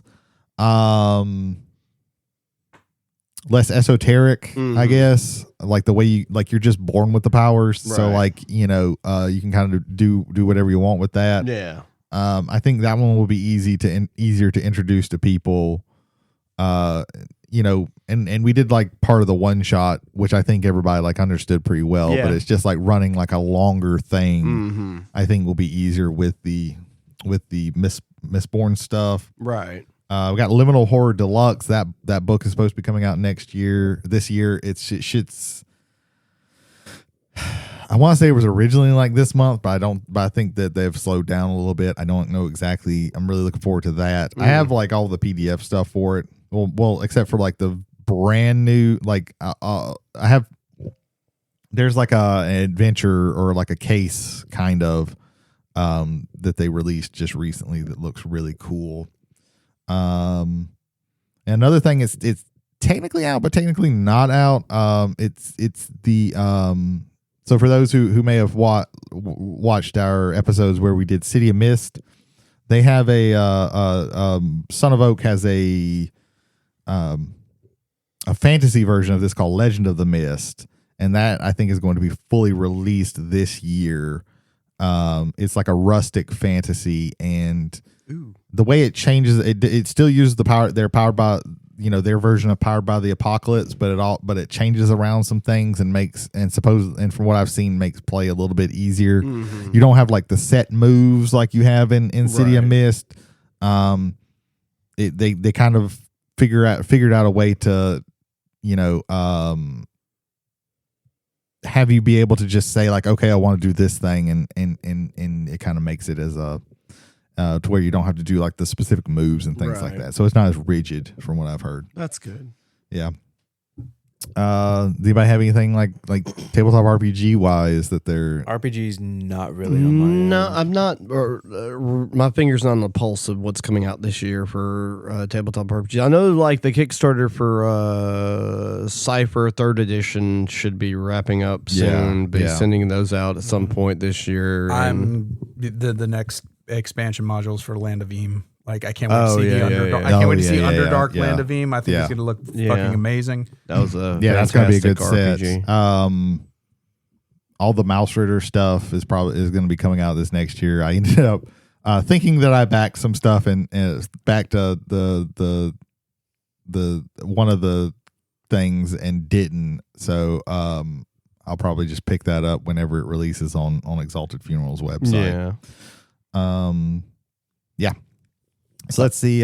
Video games. Anybody interested in anybody got some video games? Yes. Oh, you in the front there with your hand raised. Yes, me, yes.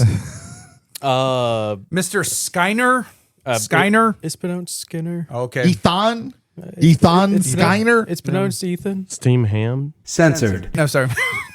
Uh, I'm sorry, man. I didn't mean to do that to your ears. there was a announcement for the Divine Comedy. Oh, interesting. So is that like a sequel to the Dante's Inferno PS3 game? No, it's a separate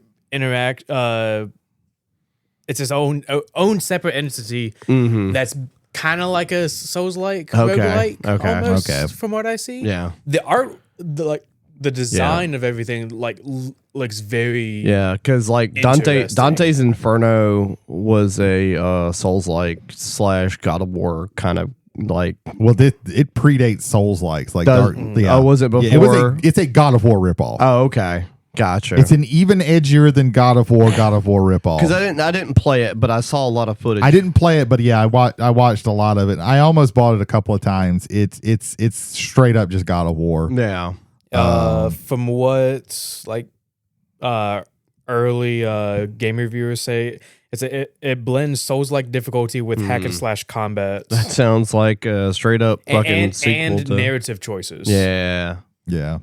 It's the same company that came out with a Souls-like based off of Italian folklore. Okay. That got decent reviews, but from what I'm seeing with everything they've released so far on this, so here's the thing. Yeah.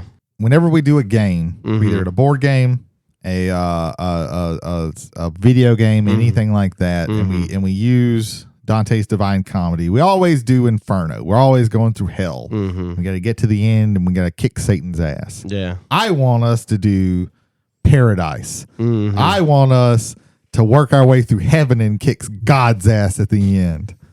Why haven't we done this? Right, Brady, write it down. Write it down. He works through heaven and there's levels of heaven and shit like that. And he's talking all about this shit. Let's do that one. We always got to go through hell. Hell's getting a little boring. Yeah. Hell's a lot boring. I'm Unless it's- excited for the Dusk Bloods, which is the From Software game coming exclusively to Switch 2. That one does look which interesting.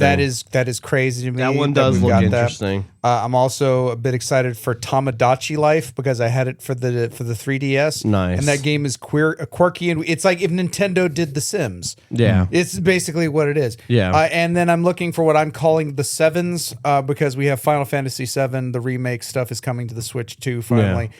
And Dragon Quest VII is also coming to the Oh, Nintendo nice, Switch 2. nice. So that is another thing. But once again, that is behind my wall of RPGs I have to finish. Sure. Was Dragon Quest? I know there was like a couple of those that we didn't get originally. So was 7 one of those? So we got 1, 2, 3, and 4. Yeah. And then it stopped for us. All of those were NES titles. Yeah. We got the SNES remakes of 1, 2, and 3 as one cart, if I remember correctly. And then Enix stopped producing in North America. When it came back around time, I want to say 7 came out for the PS2, and that's when we started. I want getting to them say again. 8 came from the PS2. I think 8 was also on the PS2. No, but I don't think we got 7. maybe we did. I Let's can't check remember. that out. I know that there was a point where pretty got sure them. we didn't. Now, I will say this: a buddy of mine had PlayStation versions of 7 and 8, Sure. but the 7 one might have been a Japanese import because he also had he also had imported PlayStations, Right. PlayStations 1 and 2. Right. Oh, That wow. PlayStation 2 was not cheap Yeah. coming I can from across imagine. the water. No, I probably can not. imagine. The first Dragon Quest game for PS2 is 8. Is 8? Yeah. Okay. Right. So 7 was the PlayStation? Yes. Okay. But was it Japanese only? Yeah, I know. There you go. I know 9 was the first one to come out on the DS, which made everybody nuts. Yeah.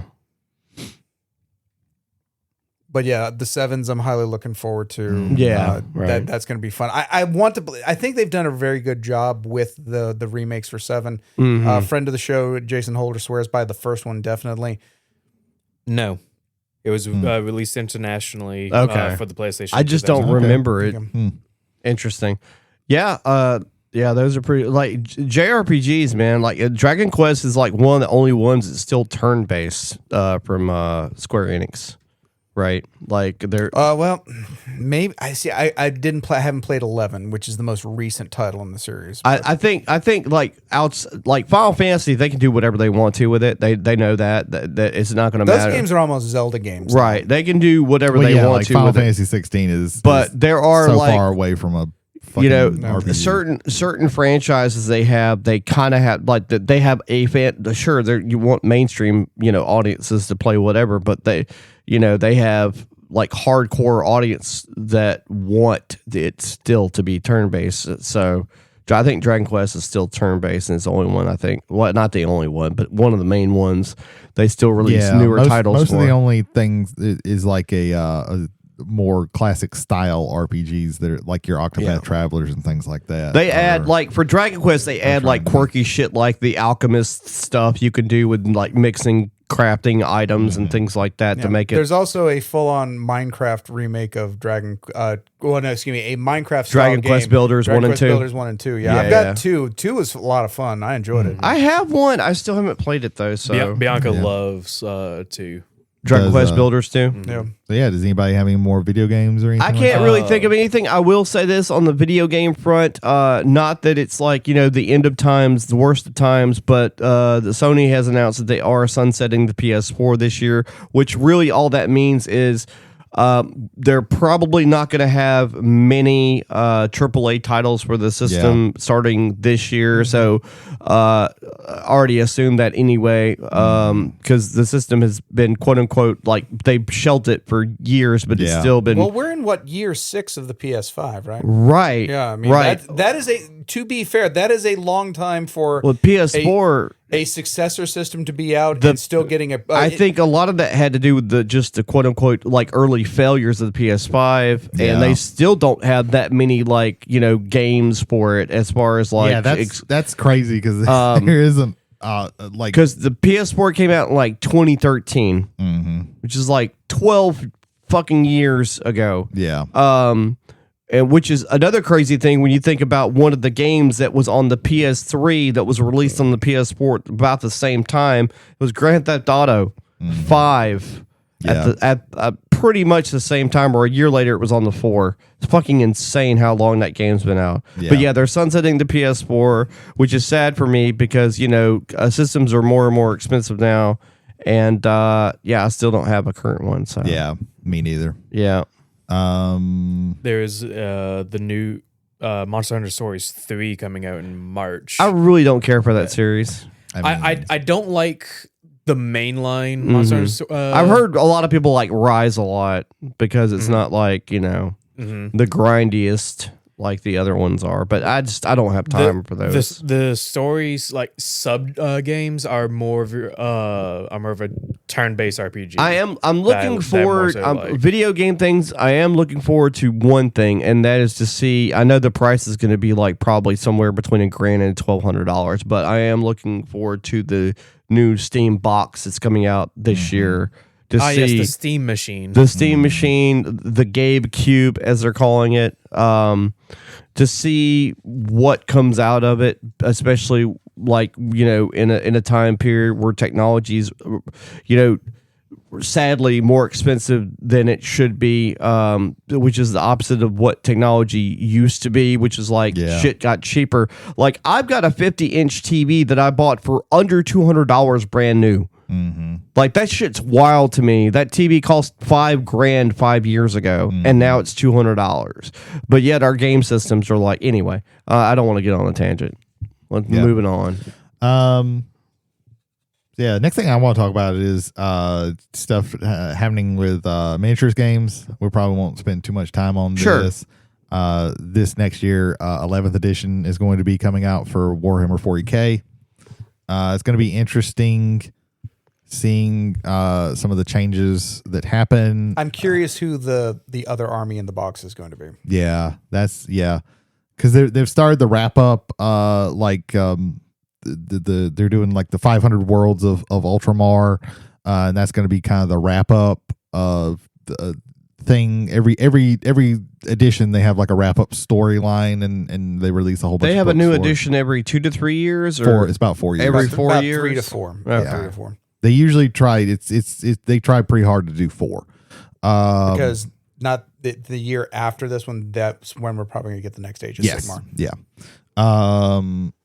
I am going to be interesting because I like a lot of the stuff that they did with 10, but there are some like flaws with 10, and hopefully, and you can see that like from with 11 with 10th edition they learned some things for Sigmar, the 4th edition.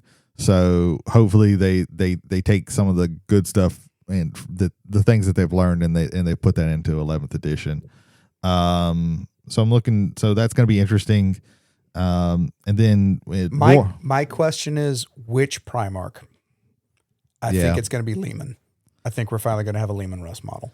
That's possible because it's every edition since like 7th they've released a new Primarch model, and it's gone back and forth between loyalist and traitor. And we did a traitor one this last time, so it's going to be a loyalist it's one. all for the big demon ones. Yeah. So which Fulgrim, I fucking love that model. Yeah. Like Mortarion to me is still like the best model in all of minis. Yeah. But that Fulgrim model is perfect for him and does everything that's supposed to be done with that one. But like, I just like the idea that I could own models of Lehman Russ and Lionel Johnson, and like the dioramas you could do with that, with them either fighting or fighting against the enemies of the Imperium together. I from an aesthetic side, that just kind of like that's probably the most likely one coming the most out. Joy, but yeah, and then with War Machine, there's a couple of things I know. Towards the end of this month, they're having a big update and changing some things around. So that's going to be interesting. Are we finally going to get the news drop from Menoth, or are we still going to At Adepticon 2026. So that's what, February, March, right? Yeah, I think so. Yeah. So that's the Menoth faction. They're gonna drop more information about that. So that's gonna be interesting. And like this update's gonna change a lot of things. It's going to add more spells back to the Warcaster / Warlocks. Get rid of the spell rack thing. Because they realize like, hey, it doesn't really like you just take the same spells every single, like everybody just takes the same spells every single time. So they realize like it doesn't actually give people as much, it doesn't actually like cause as much variety as what they thought it was going to be. And they're also going to like bring down lethality because that has apparently been kind of an issue.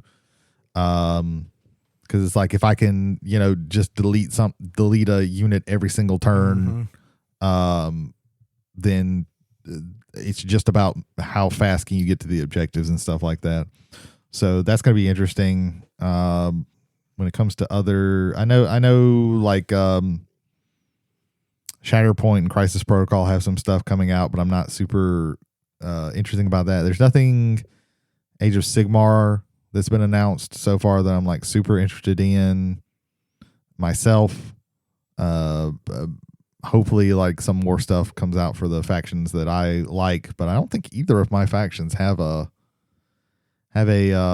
book yet. So that's fun knowing that yours is going to be one of the last ones. Yeah. But yeah, that's it with miniature games. I'm actually looking forward to one myself. Is it Gundam? Yeah, it's Gundam. I was literally, if you didn't bring it up, I was going to ask you about it specifically. So they haven't done the announcement trailer for it yet because, but yeah, they did the combination like gift bundle with the card game and with 4 of the minis, which confused everybody in every fucking nerdscape ever. Yeah. Whether it's like, oh, or sir, you're going to be able to use these minis in correlation with the card game or vice versa. It's like, no, they're 2 separate games. Then why did you put them together? Yeah. Well, I guess it's Teaser. like, yeah, it's like the, was it like Chrono Trigger on PS1 with the Final Fantasy or whatever it was? Yeah, it was like Final Fantasy 6 and Chrono Trigger on right, the same disc. right. So I'm looking forward to finding out what it's going to be about, and like it might actually get me into mini gaming. So we'll see what happens there. I'm looking forward to it. While I was visiting the Birmingham crew for Kevin's wedding, I saw the model that because. Jesus Christ. Jared had gone, and Kevin had gone to Gen Con. And so they were given those kits where it was like the card game and also the miniatures. And also the miniatures, and those miniatures, a little smaller than I was expecting, but for a thing that you want to play on a small tabletop, I think it'll work very well. Very detailed. This is like the same crew that worked. This is Bandai Namco, from what I understand. Right. They know how to make miniatures. They do know how to make miniatures. And Tekken games. Yeah. Yeah. There you go. But yeah. I'm looking forward to that. Yeah, I was wondering if you were gonna be excited for that. So yeah, I'm excited for it. The StarCraft game is also coming like proper this year. Oh, there's a StarCraft minis game model, coming. like the hero models. Like I want to buy a Zeratul model because he's one of my favorite heroes in all of video gaming, and also the model they did for him, like just pose wise, is Zeratul. Like it's just amazing. Well, I mean, like if there's like any sort of like Zaku build for the Gundams, I don't care how good it is. It's gonna be what I want. I want 83 big Zoms. Big Zoms. One big Zom will fulfill. Dude, I watched a Retro Gundam channel. This dude like put together like an OG like 1982 big Zom, and it was like 4 pieces. Oh wow. 4 pieces of plastic. It was just like fucking just filing that shit down and gluing it together. I think at this point you should call them hunks. Yeah, Hunks just of giant plastic. hunks of plastic. There you go. All right. So there's this game we play. It's called Magic the Gathering. Oh, here we go. So this is 7 sets are releasing this year. 17 sets are releasing this year. 28 sets are releasing this year. 35 sets. 1 times 10 to the 53rd power sets are releasing this year. A set is releasing every What? second. WotC just discovered A exponents, new set so just we're dropped. fucked. They can now download secret layers directly into your brain. My bowels are filled with cardboard from Wizards of the Coast. Wuzzards I of the didn't ask coast. for it to be there. Yes, I'm shitting magic. Shitting it, I tell you. Somehow I clicked on a user agreement that I didn't read, and now I can't stop pooping cardboard. They no longer need us to agree. They can just fucking teleport it directly into our anus. Hasbro's like, we lost $1 million in HeroScape. Let's put secret layers on the. Let's do HeroScape secret layers. They might do it. They've got the property IP.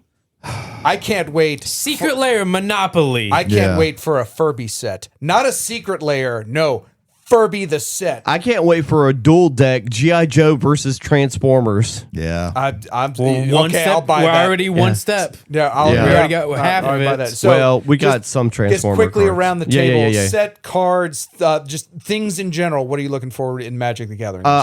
Ethan, remind me of what sets are coming out this year. I'll do it. Lorwyn Eclipsed. That's the next one. Teenage Mutant Ninja Turtles.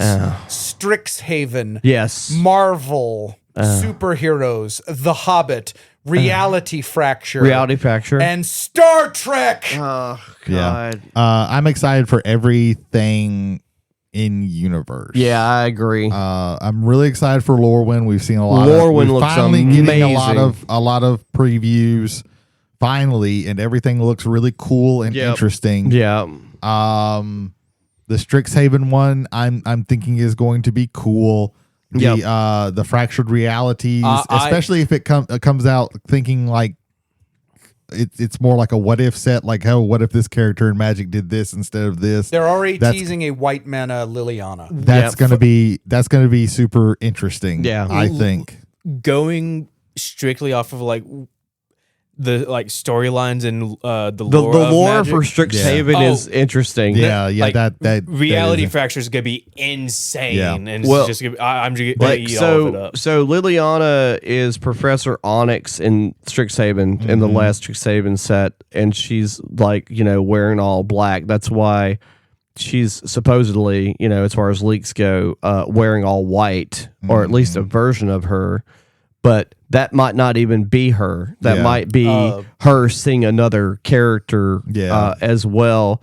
But the thing about Strixhaven is it's about I think Reality Fracture ties into Strixhaven story lore wise, doesn't it? So- Like some kids from one of the schools. So what it is students from Strixhaven are going to different planes Right, for studies. Yes. And also taking the lessons that they learned from Yes. Strixhaven Right. out into the world and then coming back. Right. so for the next foreseeable few in-universe sets, there's going to be some Strixhaven influence. Yeah. Which is good because I don't know. no, all I was going to say is it's good because it's for one, Strixhaven's in universe, and two, we need another Strixhaven is like Ravnica 2.0 as far as the color pairs. They renamed them. They have a different kind of feel to them, and the lore is different. And if we're going to go back to something or expand upon it, we've already done that with Ravnica so many times. I'm happy we're doing something with Strixhaven. Yeah. Also, Jason Vraska canonically fucked. Okay. Yeah. Jace looks like he'd stick his dick in anything. Speaking of that, he shouldn't stick his dick in loot. They're hanging out somewhere on the multiverse. I don't know why, but I think it's because Loot is a mascot character. He doesn't have genitals. good. Keep it that way. He shows up on so many of the verges from fucking Eighth. They Order. love that fucking Yes, character. because I like Luke. I like the notion of Luke. Because they watch the Mandalorian and it's like, oh, Baby Yoda's cute. Let's just do that. I thought he existed before that, or is that a more I recent don't thing? But yeah. No. Think so. So this, of course, me being the contrarian, I'm looking forward to certain I would like to see some Strixhaven previews. Sure. But I'm as a set, I'm not looking forward. Not in a negative way. I'm like, Yeah. oh, I wish they wouldn't do it. No. Right. It's to me, it's another set. Now that we've seen more of Lorwyn, I'm a little more excited about Sure. that. But if there's one set that I'm fucking excited about, it's because it's like one of the cornerstones of my fandom. Star Trek. Yeah. Like I want to see what they do with the station mechanic Yeah. that was starting Edge of Eternities. Right. I think there's stuff that you can do there. There are what if cards that I asked about back in like in the 1990s. Like, Sure. what would fucking Captain Picard be like if he were a Magic card? Yeah. Right. Like, Well, you're things like probably that. going to get 10 of him. Yeah. 10 different versions. What would a Commander Leonard Nimoy do? He would be Leonard. He would be an actor in a series called Star Trek. I stand by what I say. Where he played Spock, the character. I stand by what I say. Yeah, you should sit down then. Like I'm just I saying. want Spock, but only the Spock, only Leonard Nimoy's Spock character from the new Star Trek movies. That's the only one that comes out. Yep. Well, he won't be mono blue then because they follow flavor. Yeah, I just don't care about Star Trek. Worf is going to be the greatest Gruul commander in the history of Gruul I commanders. think he's going to be a Gruul commander that just gets his shit pushed in every single time you play him, because that's what Worf does. That's very Worf true. had to be that way because the bad guy had to beat up the strongest Yeah. person on the team all the time. So yeah, there you go. Yeah. So there's no yellow in Magic the Gathering as far as mana goes. So does that So mean white mana. So It's they're gonna going be to be white. So It's gonna like be white. so Data is going to be a white card. Yeah. Original Kirk is going to be a white card. Yeah. I see him being Chekhov is going to be a white card. If he's not Jeskai, he'll be banned. Yeah. But yeah, I think there are going to be mono versions of the original crew. Oh, there's going to be like four, sure. like I all the can't main wait characters. for There's the going to be at mono least red four of red them. shirt character. Like you sacrifice him for red mana. That's yeah, what it's going to that's- be. Your deck can have as many tribbles as you want. He's just going to be like you sacrifice. No, that you thing's like, going to be a duplicate. pay fucking- one, like, it's gonna be sacrifice, and- duplicating food. So it's going to go in food decks and just have this like horde of fucking tribbles. Yeah. yeah, like I don't know, like I don't hate Star Trek. It's just I like it. I didn't but I just think- don't care about it being So a Magic set. I agree with you. I also like of the universe beyond sets, like it's the one that I least care about. I think a lot of people didn't like Doctor Who, but I liked it because it fit somehow, and Doctor Who cards are fun. I think Yeah. also. Ian's first Doctor deck I really Well, loved. I built River Song. You draw from the bottom of your deck because Yeah. you're traveling backwards in Yeah. time. But I think it's interesting to see. Like, I'm more like interested in what they do with it than excited for it, because Yeah. they really did some interesting things with Doctor Who that I didn't think they would have even well, I'm tried. pretty certain for. they're going to put some real Star Trek nerds on this shit. Oh, and for it's- sure. and it's going to be. I'll say that they'll either put Star Trek nerds or people who have no idea about Star Trek, and it's going to we'll find Yeah. out. We will find out. I will say that The Hobbit. I hope there's a One Ring re-release, even though I already bought. That would be bought one. nice. And I hope that there is an Orcish Bowmasters re-release. Sure. Even though I also bought that one. Sure. recently. Yeah, even though there's no orcs In The Hobbit at all. in yeah. the Hobbit at all. Well, yeah, But that's fair. There also wasn't 3 movies in The Hobbit, but they found this a is way. true. This is true. Yeah. The Hobbit, that one's fine. I do have like more nostalgia for The Hobbit because I grew up watching the Animated Rankin and movie? Bass movie. Yeah, I love that movie. But I don't care quite like. I want to see like, okay, what kind of card is Smaug gonna be? And it's Smaug, not Smaug. God damn. Smaug. Rakdos as fuck. Either Yeah, Rakdos probably. or Demir. Probably. Not Demir. Grixis. Grixis. Yeah. Sorry, my bad. Yeah, yeah. I was about to say he's gonna have red somewhere in there. We're gonna have more Balrogs. All right, so Yeah. Lord of the Rings, I can take it or leave it. Like, I didn't think I was gonna really be enamored with the last time they did it, and it was like fucking just knocked it out of the park. The Marvel set, the only thing that I'm interested in is just like some characters that I really like and that I hope that that I get to see what they are and hope that they're interesting characters, that they're interesting cards, but as a set as a whole, I don't particularly care. Well, the about crazy thing about Marvel is like just from like the last thing they did with the Secret Layers or whatever, I've seen one person one time play one Storm deck. I saw two Well, it's people. because I've seen it played and I've had it played against me, and it's just kind of boring because you kind of do the same thing with I it. mean, the same thing goes for Captain America. I mean, Steve Rogers is very boring. All of them are one note. Like I have a Wolverine's one note. I have a Black Panther deck built. I think he's the most interesting out of all of them. He is. Is he Selesnya? Yes. Yes. Okay. Yeah. I need to play him some more because I've changed up a couple of cards and gotten a little bit more card draw. I still need a Tolsky. Nobody has a fucking Tolsky. I need that. I'll have to check to see if I have an I extra have one, but it's going in my my 5-color deck. Jason Holder found his Lumra over the holiday. Nice. Okay. It had gone missing. He has found it. Okay, I just Nice. wanted baby, come back. I also had one missing for a while and finally fucking found it. Do they just there's- disappear I guess. someplace and just hang out and like our humans Dude, don't I know was where just we like are? fucking Lumira blind when I kept going through stacks of cards, Damn. apparently. But yeah, there's just a couple of characters like really and truly like Cyclops. I really hope that Cyclops gets a good card. Because he's one of my. Are they like so? They're doing Marvel. Is it like specific? Like I've seen. It's just Marvel superheroes. Marvel. Is all that they've said. I've seen the spoilers for the Fantastic Four. All four of them. That deck I'm waiting for. That's gonna I be really want that that's from a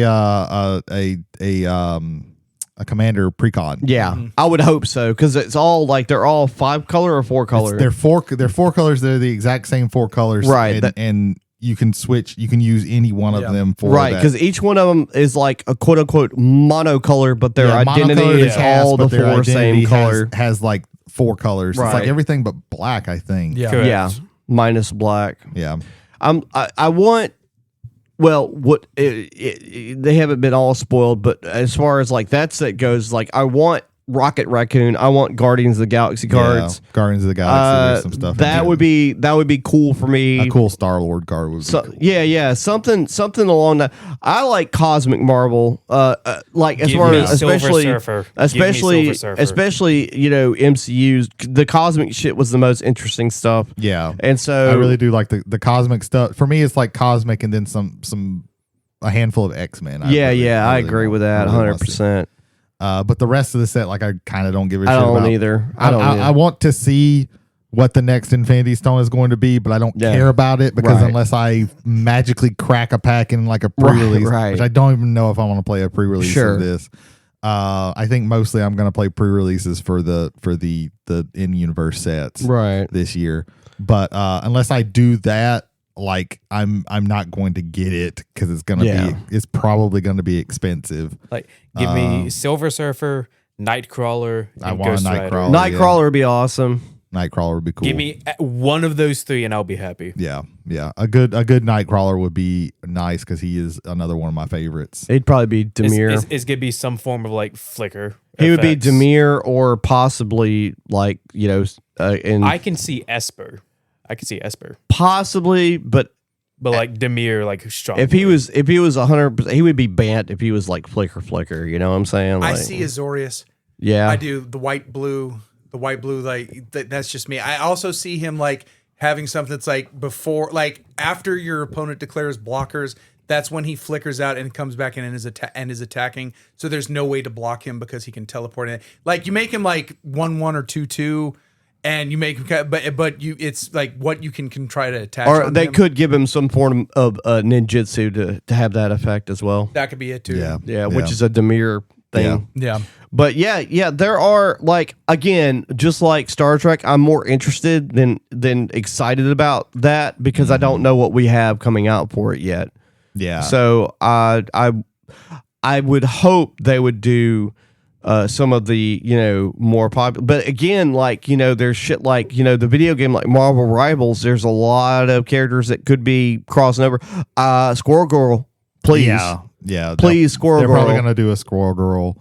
Cloak and Dagger. Any kind of like meme character, they're definitely Cloak going and to put in Dagger, there. Gambit's gonna be Gambit. I would like to see. Yeah. It's both like really. It's like Gambit, Cyclops, Nightcrawler, Rogue. Rogue. I would. Magneto. Magneto. I would love to see. I bet Magneto would have like steal your opponent's equipments or some shit. Someone with like artifact theft or artifact destruction. He would probably like, at the very least, I feel like he's gonna be like when he enters, he destroys a target artifact. Yeah, for sure. Rogue would be like a drain and gain kind of deck, yeah. I would think. You know? and something about copying somebody's ability. Yeah. Definitely some interesting Like stuff. when she deals damage to a player, you get to add Copy something. Not deals copy. damage to a creature, maybe, or No, actually- she can tap something, or she can like spend tap or deal damage to like, or pay something. Or to, if she damages a player, she damage, takes the text box of one of their creatures and adds it to hers. Hang on. It has the ability to like put a stun counter on something. Yeah. And it has all the activated abilities of all creatures with stun counters on them. Interesting. Could be. Yeah. Yeah. Then you got to be working in proliferate or being able to put a lot of stun counters on something Yeah. because that's not as too effective. I would also like another Black Panther. I want two Black Panthers. Give me T'Challa and well, I mean, they're gonna do multiples. They are. Of, like super popular. Because they characters. like Colossus has indestructible on your turn. But if you don't think that like another Wolverine's not coming out in this, Oh, like, yeah, for the stuff sure. that they did in the secret layers, they're For going sure. to do more. Can of I just those. say real quick? I really love that Bruce Banner. That's just, a cool. Just the one blue It's really version. neat. Just the one blue Yeah. side is enough for me to like It's that. neat. Double That's X, cool. draw X cards. Yeah, Yeah, it's neat for sure.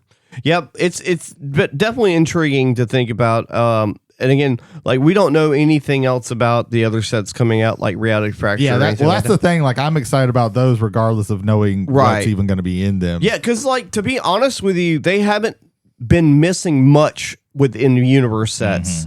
They haven't like we talk about Aether Drift. Aether Drift was like, and the crazy thing is that's only compared to the other sets because Yeah. like Aether Drift is like meh because it followed Bloomburrow and Duskborn. So like. You know, and even then, it's Well, you can almost, like we were talking, like the quote unquote hat sets where it's just like magic in the Well West, Outlaws, or magic, Outlaws of Thunder or Junction. magic as wacky races. Yeah. It's like those just don't seem like they get as much like attention from- when they're putting them together. From a design aspect, it's either like really lazy or it would be cool if Oko was a cowboy. Yeah. Like, okay, I think Thunder Junction would have worked better if they would have went with like more like newer original character designs and made it make more, because they could have made it make more sense. Yeah. Like 100%. Well, if they would have just done this is a new plane that that's just it's basically it's the Wild West. Yeah. And here's a whole bunch of new characters, and maybe we have one or two who, you know, your planeswalkers who are coming in, Right, through because this. it made But sense. instead they just went, well, here's all these characters Right. that you know, and that's the problem with it. We put a hat on them. It made sense And- in Bloomburrow that Jace was a fox because in the world of Bloomburrow, there's only anthropomorphic animals. Yeah. Mm-hmm. Like they could have done something and had the planeswalker wear a hat and that be it, and Yeah. have like Val mostly was the all otter. new It characters. seems like when they do these like hat set quote Yeah. unquotes, like they lean too much in. Well, they lean on here's these characters that you know, right. with in just a different they have a different profession now, and it ends up being kind of silly. It was hokey especially for like Rakdos, Lord of Riots Yeah. himself, like wearing assless chaps or whatever the fuck Yeah. it was he was wearing. But yeah, it seems like they just don't put as much thought into those sets as No. they do, like, again, like this coming out. They this use the Lorwyn, whole genre as a crutch for Outlaws. like Lorwyn or Edge of Eternities, that like these sets, you know, seem like lived in. it seems like they cared about these Right. sets more. And sometimes you and with the Universes Beyond, oftentimes you get that because, you know, they put people on it that really care about the Yeah, property. whoever did the fucking Warhammer shit knew what the fuck they were doing. Yeah. Warhammer, Final Fantasy, Yeah, they were- Avatar. Like, yeah, these are they- they're good sets. I'll that- even say Doctor Who. They Yeah, knew what Doctor Doctor Who, Who. they knew what they were doing. Fallout less so. I still think they hit it, but to a lesser You- extent. you can tell and that, like- Assassin's Yeah. Creed, you could tell was Oh, there's going to yeah. be 7 Assassin's cards a Creed pack. was just 100% a cash grab. Right. Well, and you knew that they were just building for 7 cards a Yeah. pack. That was Yeah, a real thing. But yeah, like I said, the in-universe sets are what I'm excited about. Sans not even knowing anything about Right, them, same. just like the vagaries of like the storyline. I'm like, Right. okay, this is interesting. And the universes beyond sets, there's just going to be like, some of it I'm looking forward to, some things, Yeah. but it's just like specific characters, like, I don't know, TMNT. I don't super care too much about. Yeah, I really that don't at care all. about that one either. I like the pizza lands. I want to Yeah. get a set of pizza lands. Yeah. I want to see what some characters are, but even then, like, it's gonna be like you got to do a lot for me to like super Yeah. get excited about it. It's not. Like, I don't think we haven't seen a Krang No. card. No. I want to see what like a Krang card is going to be, and what we haven't seen Shredder either. I don't think. Yeah, Super Shredder. Mono black seen Shredder. Super Shredder. Oh yeah, we've seen the one Shredder. Yeah. And then we have that Golgari, Bebop, and Rocksteady, Yeah. which looks fucking scary as fuck. Yeah, but like, there's nothing about that Jumps set. out. I'm Yeah. almost certainly going to just like completely skip that set. The 2 jump out things for me was the commander deck which is all the turtles, Yeah, and the again it's not mimetic. I like the notion of the pizza lands. I like a broccoli forest. I thought that was very Sure. well put together, and I like just to be able to play those. yeah. I think we've talked enough I about think. Magic. Probably. I think. we have. Is there anything else like books or comic books or anything like any other miscellaneous thing that we want to talk about? This is going to sound so like pull at heartstring.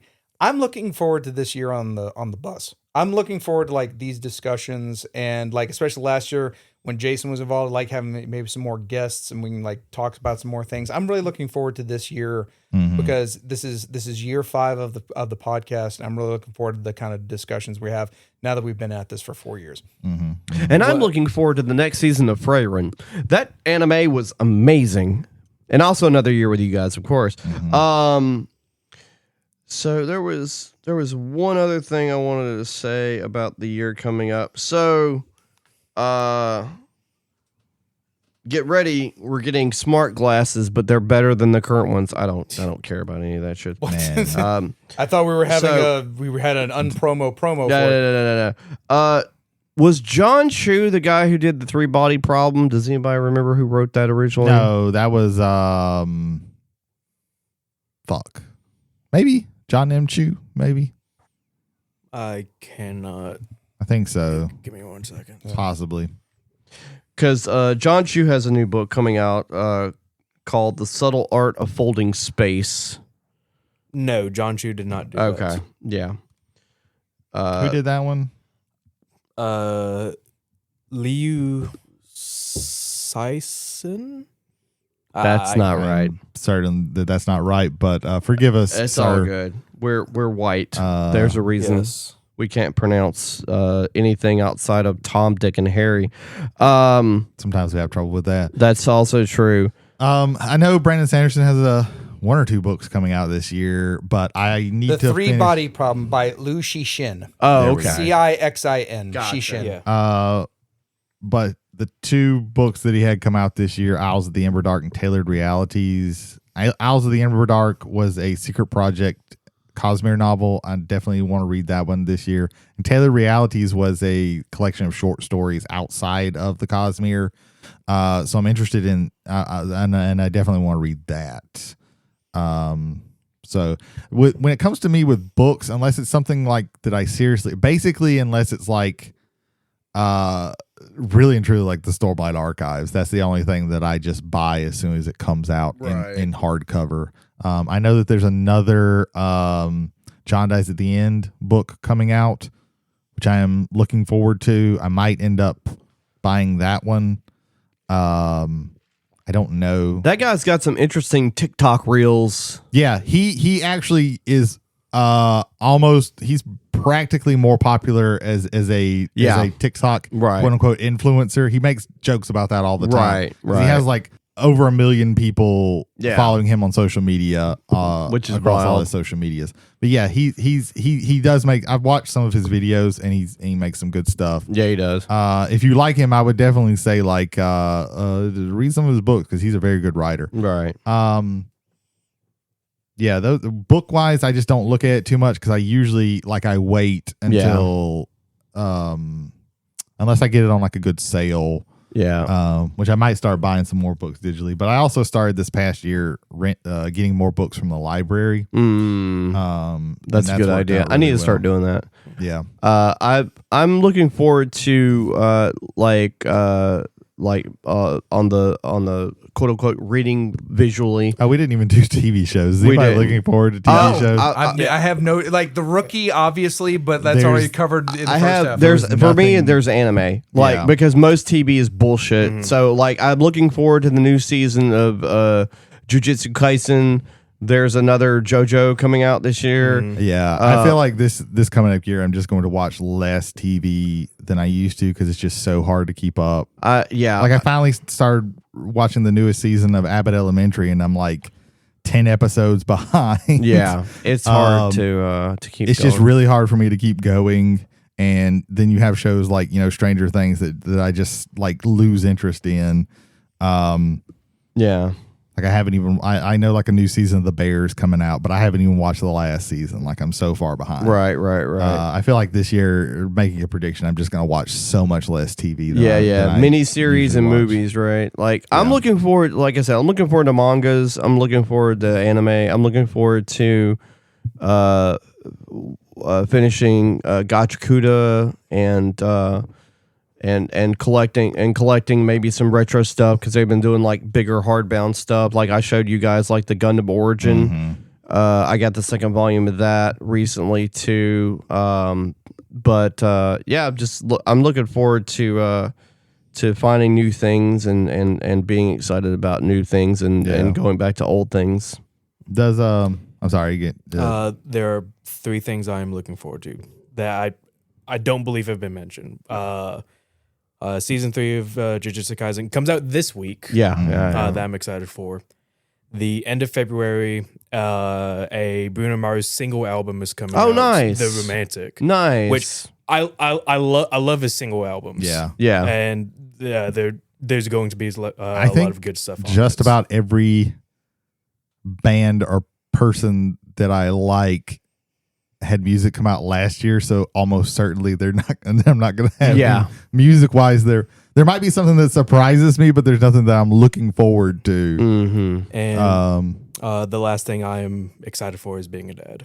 Yeah. Of course. I'm excited for what's going to come for me, and I am really excited about it. Yeah, if you thought Ethan didn't have any energy in this podcast, wait until that baby is born. Yeah. Because he's going to get less sleep than he has now, which is already none. Right. Negative sleep, everybody. Yeah. Negative Oh, sleep. man. You're young enough. Read up you on can sleep debt because you're going to get it. Yeah. Does anybody have any kind of things that they want to maybe accomplish either hobby wise or pop culture wise this year? So And this is what we'll finish up on. I do as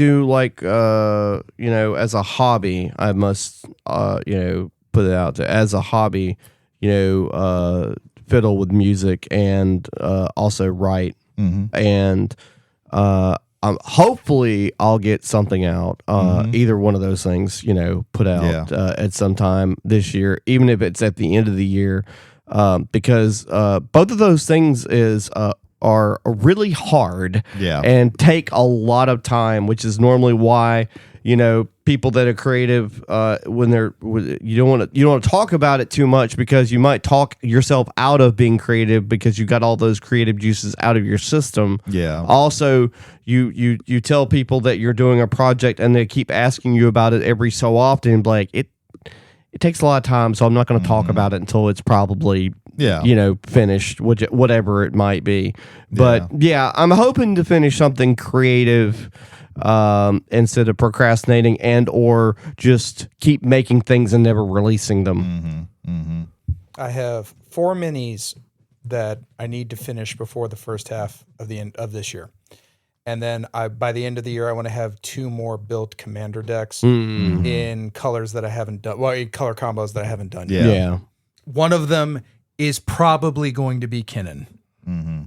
Oh, okay. One of them is probably going to be Kinnan. I've started amassing, like, I've been getting just good stuff in general. Yeah. And my first ever competitive deck was green blue.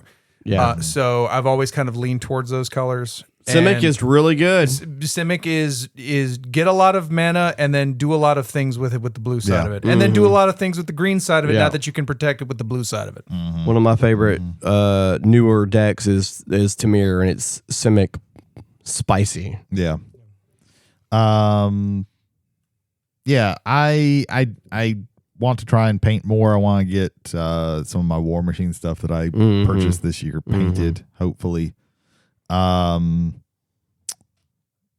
definitely so I have enough friends who keep talking about Dungeon Crawler Carl books. I have so many people who talk about them very positively.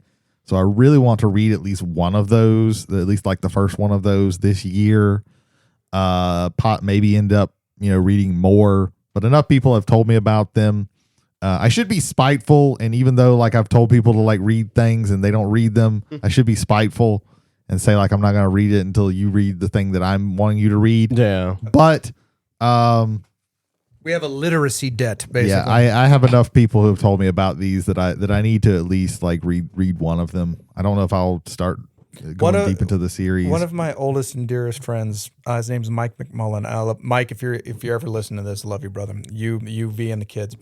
But he would always suggest book series that were either not finished by the author at the time or will never be finished by the author because the author died. Oh. And it's just I can't, man. I can't do it. I can't do it. It's like coming across one of those fantasy 70s fantasy books in the thrift store. Number 78 of 150, and 150 did not get written. Yeah. Actually, to be truthful, 79 did not. Yeah, I do. There are some things that I do try not to the King Killer Chronicles, as much as I would love people to read those. I don't know. And the dude's not dead. It's just, he just has one more book. He just has one more fucking book and he won't fucking finish the goddamn book. So I have a very hard time explaining, recommending this to people. Sure. I don't recommend the Stormlight Archives because it's a lot and it's a long series and it's a lot of heavy books That are not cheap. that are not easy to get into. So I don't, Yeah. but with things like the John Dies at the End series, that's a book that's a series that's not, that you can read. Every book is standalone. You can, if he stops writing them today, you're not going to miss anything because every book is made to, one, standalone, and two, it doesn't matter which book you pick up, you can pick up any one of these and you get it. You get a paperback for $7. Yeah. Yeah. So that's what I try to not recommend series like that, like you're saying. But enough people have talked about this Dungeon Crawler Carl that I'm just I need to fucking at least read one of these books this year. Yeah, I want to finish this last year. I read the first book in the 100,000 Kingdoms. I don't know what the actual series is called, but I want to read the other 2 books in that. I want to the campaign book that came with the Stormlight, with the Cosmere RPG. I want to play that. I'm trying to look to play that with friends of the show. Jason Holder, Michael Hill, and his wife Caitlin. Miss Michael Hill, some might say. If she hears that, she's gonna be really pissed off, and that's gonna be funny. She has a camera on her bird feeder that identifies the birds they eat and then puts it on Facebook, and I find that amazing. I like that. Because they're the people they've read all the books. They understand the lore and everything like that, and I think that they will get the most out of it. I don't know if we'll actually get to do that, but I definitely want to do that. yeah, there's some other books that I just want to catch up on. Yeah. Catch up on some movies that I missed this year. I definitely want to do that. Yeah, does anybody have anything else? No, I think we're that's clocked about for the it. night. Yeah. All right. Well, yeah, since I'm the only one, I'm just sitting here rambling. I guess we will. So, yeah, that's us. We've talked about some stuff that we're looking forward to. Do you have anything that you're looking forward to? If so, Let us know. Travelers on the Omnibus rewind back at to the gmail.com. no. Rewind back to the middle. Leave us a comment on Spotify. Listen to all the places that you can do all that stuff. Yes. And then listen to the thing all over again. And when you get back to here, welcome back. We're ending. So, good job. Yeah, thank you to Magnarb Gaming for providing us with this recording space. By the time this comes out, Cameron will be a father. Yeah, that's Daddy will. Nice. disconcerting. No, like literally, she just went into labor just now. Jesus Oh, Christ. Jesus. okay then. Yeah, they're inducing tonight. Sucks ass. Wow. What a way to cap the show. Yeah, there you go. We end with life. Yes. So I guess Cameron is now God Emperor Daddy of McNarb. You said it, I didn't. God Emperor Daddy! God Emperor Daddy! I don't think That's there's excited. anything that'll be happening by the time this comes out. Couple weeks, Lorwyn A pre-release. couple of weeks, but we'll talk about that when it comes out. Yep. Technically, when this comes out, next week is the pre-release. Okay, there you go. Next So week is the because this pre-release, comes yeah. out tomorrow. Yes. Yeah. There you go. Mm-hmm. All right. All right. So for Travelers on the Omnibus, I'm Bray Davis. I'm Jody Kite. I'm Ethan Skinner. I'm James McCarthy. Bye. See you later. Josh? What? Or no, he said What? bye. See you later. I was like, you were How gonna. was that? I was hoping we'd all say a goodbye of some Dude, sort. I am so It is tired. so fucking That's late. fair. That is fair. That is fair. I've been disassociating for like the past 15 minutes. Yeah, we can tell. I wasn't like Ethan. We all had our dissociative moments. I tonight. wasn't like Ethan and got my naps in early when nobody was paying attention. Yeah. There you go. Cameron, congratulations. Mary Rose, congratulations. Congratulations.